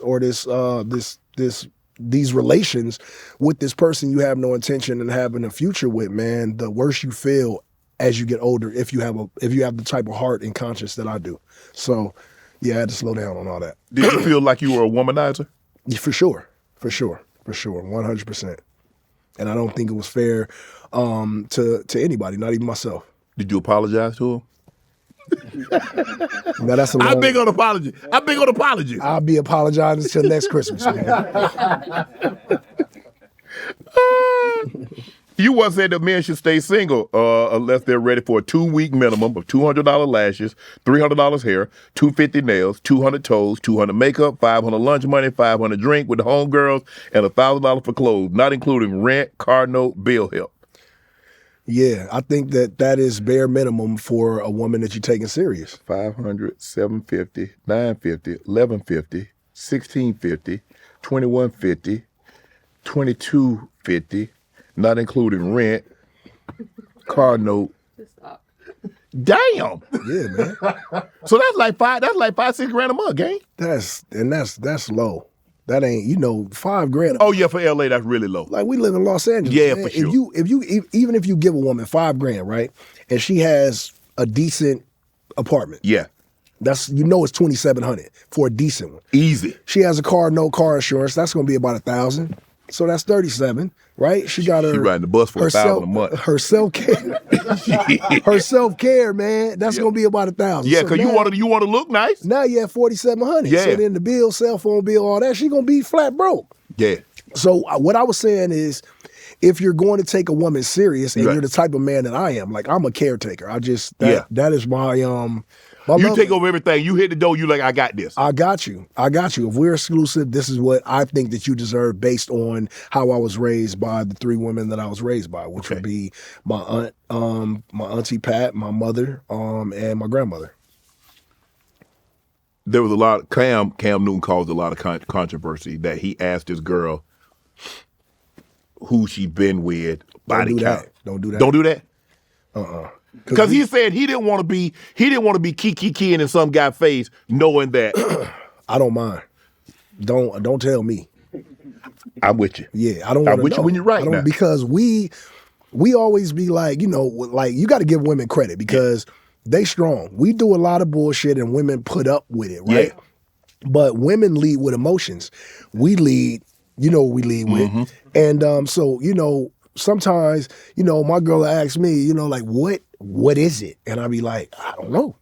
Like we men in general, you can be tall, fat, skinny, rich, poor. We all have this thing to where we like to frequent multiple women, which makes me believe that, I don't know, somewhere in our creation that we weren't supposed to just be with one Monogamous. woman. Yeah, we weren't supposed to be like that. Or else, why do we have these urges we didn't create ourselves, right? And I'm still a work in progress myself.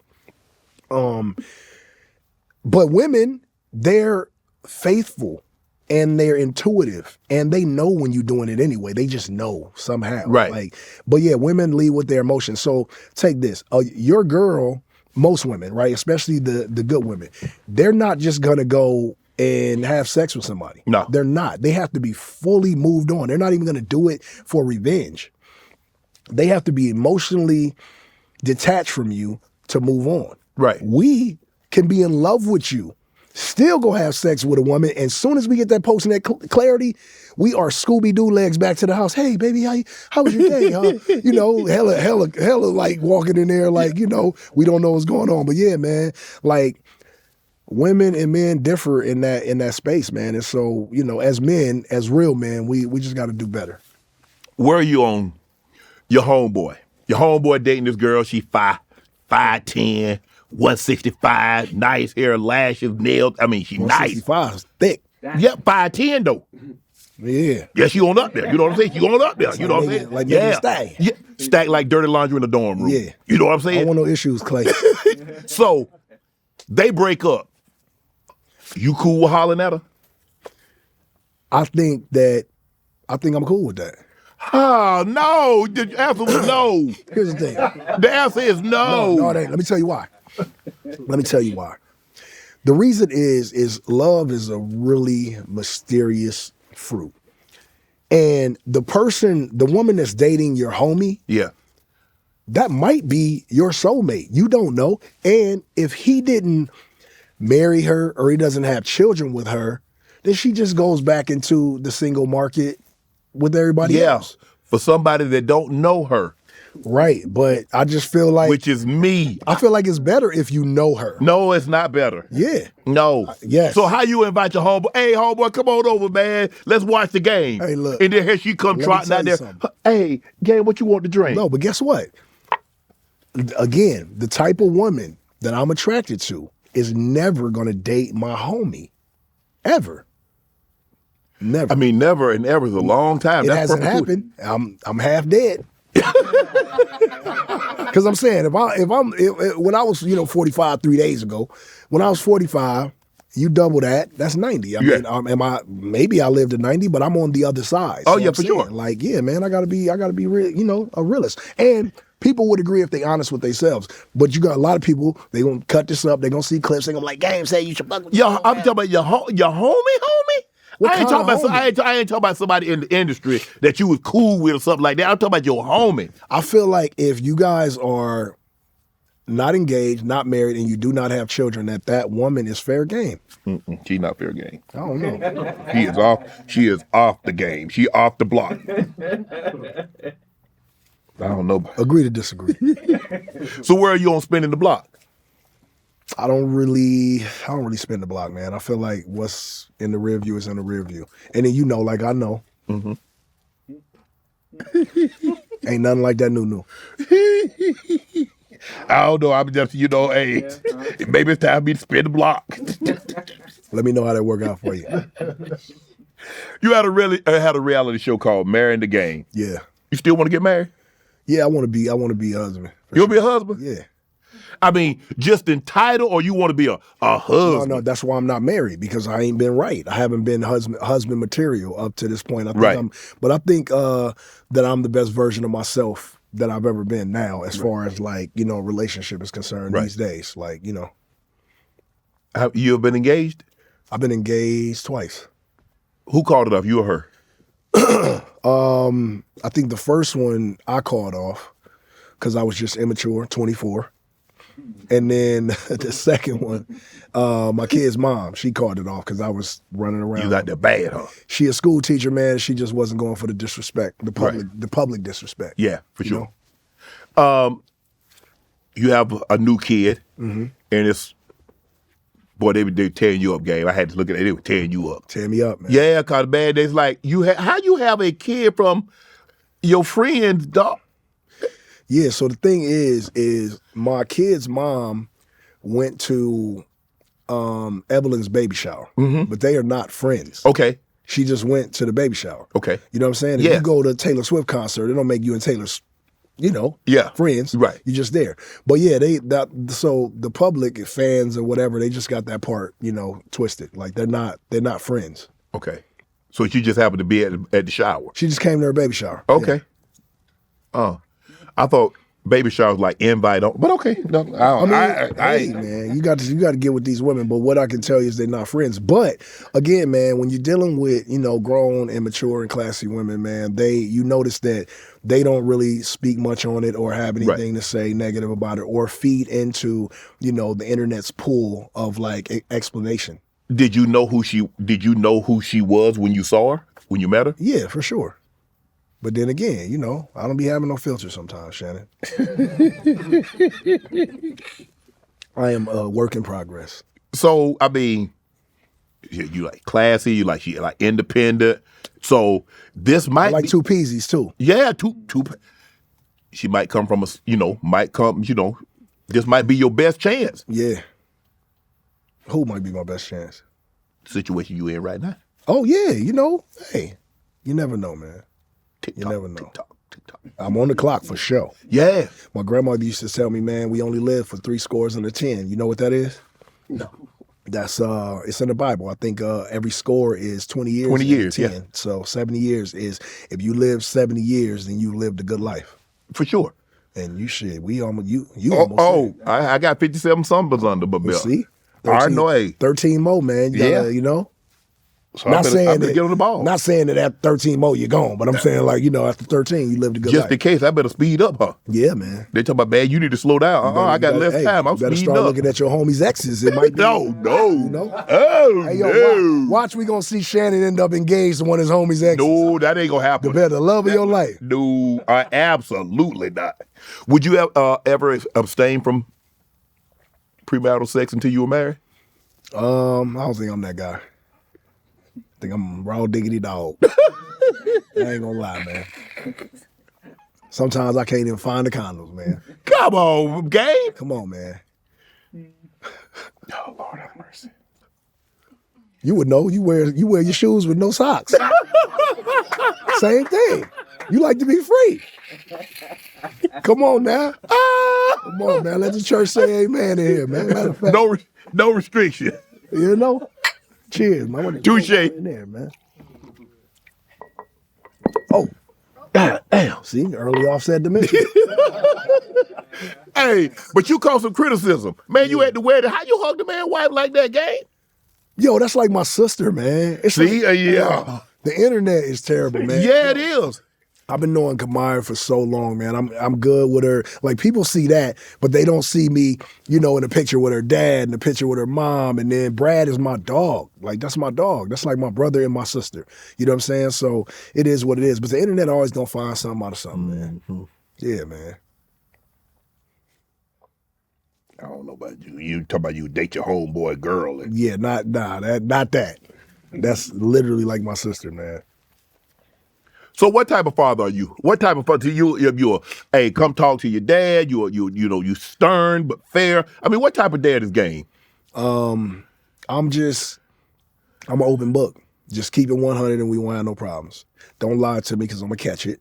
I'm, you know, old enough to be a real father, but I'm young enough to keep up with you on social media. Right. So just don't try to get it off. It's not gonna work. I tell my kids that every single time. I've got my sons to a point where they're, you know, adults now and they, you know, living together and doing they brother thing. And so I got my daughter and then I got my little son. But yeah, I parent the same way. I treat them all the same. I give them the same values. And, you know, up to this point, it's went off without a hitch. Do you parent the girls different than you do the boys? Yeah, man. My daughter, man, she is a straight A student and she is the love of my life. She also has a Christian podcast too. We gonna have to get you on one day, man. Christian podcast. Oh. Yeah, we gotta get you on season 2. Yeah. Season 1 we was busy, you know, but we got you. But yeah, man, she's a good girl, but parenting a daughter is very different. Being a father to a daughter that's going through being a teenager is crazy, man. And all my kids, except the baby, has had one, not a whooping traditional with a belt, but I had to bomb on my sons once each. And then they got it. And we never had a thing again. Right. And so not long ago, man, me and my daughter, we had a little challenging day. And I was like, hey, is it punishment or is it a whooping? And she was like, yep, punishment. And so that's about as far as we got it. But I don't think I could ever discipline her the way that we got disciplined. Ever. Oh, no, you going to jail. Yeah, oh, for sure. Damn. You going to jail. Yeah, you can still get that off in the South somewhere. No, you can't. My kid's grown, so I ain't got to worry about that, and I'm done. Yeah, well, my mama threatened me. Could she go to Oh, jail? yeah. Like 2 days ago. I'm saying, could she go to jail? Yeah, you better call that in. That's a threat. Imagine me calling CPS. Hey, I'm 46, man. You know, but yeah, nah, man, my daughter, man, she's my lifeline, man. And I definitely, she's the number one drive for everything that I do these days. Nick Cannon said he'd rather raise a bully than his child be bullied. I agree with that. Yeah, I mean, as a father, your kid's grown. Grown. And so grown. Yeah, so when you raise them, man, I know you raise them to not be pushed. Yes, nobody wants to have kids to be bullied, but sometimes kids just get bullied. Right. So I think I'm partial to both sides because I sympathize with kids that are getting bullied. I don't think that's cool.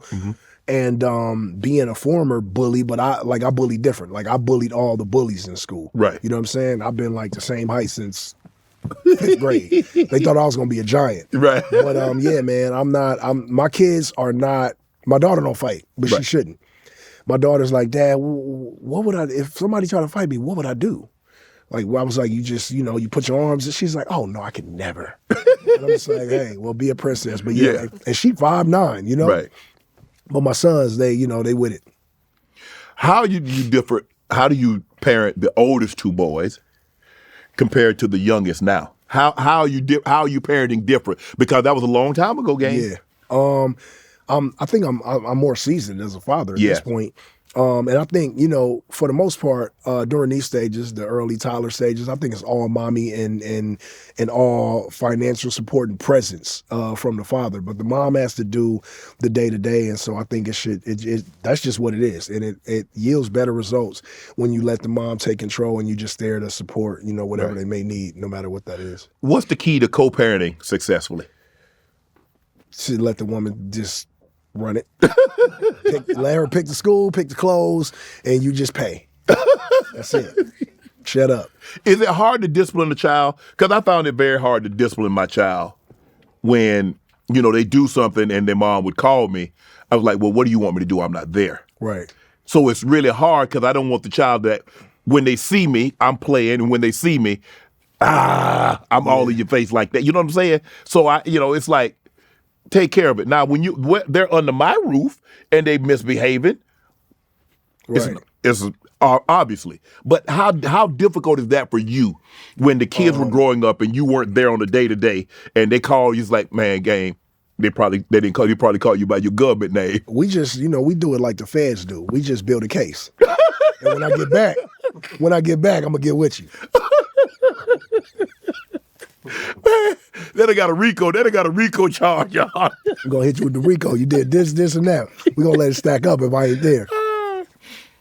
Did you see, I think it was Kanye that he had an issue with, I think Northwest is his oldest daughter. Yeah. And he had an issue with the way she's dressing. Mm-hmm. Did you ever have an issue with the way your daughter dressed? Yeah, times are changing, man. And I never seen my daughter dress any more inappropriately than the advertisements in the wall at these little girl stores. Okay. So that's where I gauged it from. It's their time. They wearing, their stomach out and halter tops and little skirts and whatnot. Mm-hmm. And so we ran into a couple of little times where I had to get her right, but that's when that private school come in. You know what I'm saying? Yeah, but dress code. You wear the same thing every single day. Them skirts got to be, covered the knees and all that. So she really, on the week, by the time the weekend comes, she wants to hang out with her friends. Usually her mom's with her. Now she's getting to a point, she's 15, where I'm letting her go to the promenade or hang out with her friends and all that. And I got her location. But I trust my daughter. Yeah. I trust her. We built over the last 15 years, which it felt like 30. We built a good rapport with each other, and I love her and I trust her. And she, again, she God-fearing, man, so she knows what's up. Is there anything that you wouldn't allow her to wear? Yeah, man, we're not over sexualizing ourselves. Yeah. We're not doing piercings in places where I don't feel like they belong. But I also did tell her, as soon as she's 18, she can make decisions. That's how I was. I'm going to tap out at that point, and I think that all decisions as far as like boyfriends and relationships and intimacy and all that revert back to her mother. Yes. I think that I've got you to 18. Obviously, she's going to a premier college. And from there, you and your mother should be able to navigate through these things. I only come in when something gets weird or disrespectful or something like that. But I think that I'm raising an outstanding young woman, and she's going to go and do great things. How do you handle the social media? My daughters? You. Because people come at you all kind of how and say crazy things, but so where are you now? Because I can't imagine. I mean, and it's hard because people are so receptive and so respectful when they see you in person. Right. But when they can hide behind that computer screen and be in that basement or be somewhere that's far, far away, out of reach, out of touch, they say the most disrespectful and reckless. Well, you got to start at the foundation. The foundation of it all is they follow you, right? Not the other way around. Correct. So if you are 100% invested in yourself, your brand, and who you are, and you're operating at, the highest level of confidence, you should have no problem with anybody saying what they say.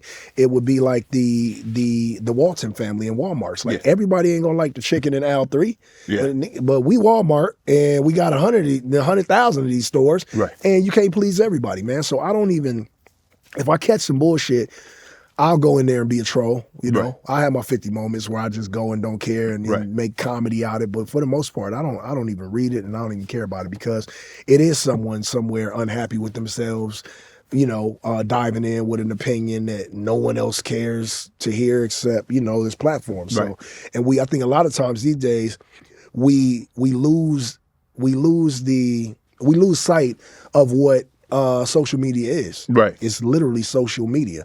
Instagram is a video and picture app. TikTok is a video app. You just got to understand what it is and use it for what it's for. But then again, listen, if I got a gambling problem and I keep going to the casino, is it MGM fault or my fault? If I have a social media addiction and I can't stay off the app, then how am I going to complain about something that's going on within, that little camera space? So it's like, I don't get into all that, man. I get on there. I don't really post that much, but when I do post and people comment or they got something to say about game, like, say what you want to say. At the end of the day, I started off trying to make a name for myself and be great and being able to take care of my family and provide for my children. I've done a remarkable job at that. And so I don't really care what nobody got to say if it ain't positive. Is that how you protect your mental health? The mental health started back in the, the foster home when I told you I built that wall up. I stopped giving a shit about things that would, had me in my head too much. I just I'm not thinking about that. I'm thinking about how many days left I got on earth, making the best of them and being kind to as many people as I can before I go. Tell us about the tattoos. What made you decide to get tattoos on your face? Because my grandmother, everything's going to revert back to my grandmother. She told me, my mom was mad that I was getting tattoos when I was young, and her mother, my grandmother, told her daughter, she was like, well, the skin is just a costume that he borrowing from God for about 80 years. She said, and at the end of the day, when we pass, we all have to turn our costumes back in that God let us borrow, which would be the shell of a man. He's just going to have writing on it. What's the big deal?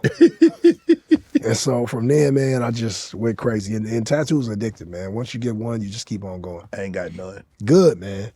I always wanted to be you. I was you at one point. And then I ain't got no piercings. Yeah, see? Limited facial hair. Yeah, you good, man. You good. You living the American dream, Shannon. But you got the facial tattoos, you got a tattoo dedicated to Kobe. Which tattoo did you have means the most to you? I think I got my daughter's face plastered, right in the middle of my chest. And every time I see it, I just remember this point in life where she was I didn't want her to grow older than that age. Right. And you know how it is. Yeah. And then they do, and then it gets a little weird, and you're like, where's my baby? But yeah, man, they'll come back. Because they go through that stage, they're cute, and then all of a sudden they get that teenage years, and they get them hormones start going, and they hate you, and then they come back, and they're everything that you said. Yeah. So it's gonna be full circle. But she 15? Yeah. How's your oldest? 33. Oh yeah, see. So where do you get 17, 18, 19? Yeah. Acting, man. Are you done with acting, or you want to get back into it? You know what? I'm really good at acting, but it's the hurry up and wait. I do not like that, man. It's crazy. It's like we would be shooting a movie and they would ask us to be there at 4 a.m. and I wouldn't be shooting until 4 p.m. and I can't figure out for the life of me why I need to sit in this trailer. But then again, it's somebody's money. They want everybody on set, and they may want you earlier, or it may change. So I get it. But that was the main reason why I passed on a lot of stuff in my 20s and 30s. But now, I think I'm at that age where I can get back into it because kids are you got more patience now. You got older. A lot more patience, man. Is there any roles that you turned down that you regret? I think the B.A. Baracus role in the 18. Oh yeah, and it went to Rampage. Yeah. Why you turn it down? You wasn't sure Shay. I think I might have been 24. Who knows? That was a good and a bad year for you, huh? So what of all? Because you've been on set with Tyrese, Megan Good. You had Jamie Foxx, Robert Downey Jr. and Street Kings. You had Keanu Reeves, Forrest Whitaker. What's your favorite? What's your favorite memories about being on the set? Just being in a place that I know I was the rookie and I needed to be my best, and because I didn't want to make anybody think that just because I was big in one genre that I can come over here and just, act like a spoiled Right. rich rapper from the hip hop world. But again, man, from working with Reese and Forrest Whitaker and Megan, and these are actors. Yes. You know what I'm saying? And so I never wanted to make them feel like I didn't appreciate the opportunities, because the Street Kings, that was all Reese did that for me. Right. And so I just always wanted to make sure that when I step into an acting role or when I step on set, that I am just playing my position. If you could go back and do anything differently in your career, what would it be and why? If I can go back, and I don't really regret anything, but if I can go back and change anything, I probably, I don't know. That's crazy because I just don't live with regret. One thing, I would have did better money management. I think that's it. I think when I was young, I spent maybe $10 million on just jewelry from the time that I was 24 to the time that probably I was 30. Damn. Yeah. And I don't have any of it. I gave it away or threw it in the crowd or did a lot of stuff. And it's like, remember you saying the rich give rich? I gave Dre like 2 watches before. Wow. What is the biggest difference between the Game, 2005, and the one that's sitting on the couch across from me today? I think the biggest, the one thing that stands out when you ask me, the first thing that I thought about is that I care if I live or die now. You got a reason to. Yeah. It's nothing like living for someone else. Nah, that's all the joy in life comes from that sentiment right there. Wow. You got anything you want to promote? You got a mixtape coming out with DJ Drama, drops on December 5th. Your album drops next year. Mixtape game, album game. Mixtape is fun. I don't have to take it too serious. I did this mixtape in a weekend. My album I worked on for a year, so maybe longer than that. But I can't. My album and my catalog has to be given the type of love it deserves. So if I'm working on the album, it's serious. And the mixtape, I just want to have some fun. All right. The Coast Guard, the Game. Appreciate you. All my life, been grinding all my life. Sacrifice, hustle paid the price. Want a slice, got to roll the dice, that's why. All my life, I've been grinding all my life. Look, all my life, been grinding all my life. Sacrifice, hustle paid the price. Want a slice, got to roll the dice, that's why. All my life, I've been grinding all my life.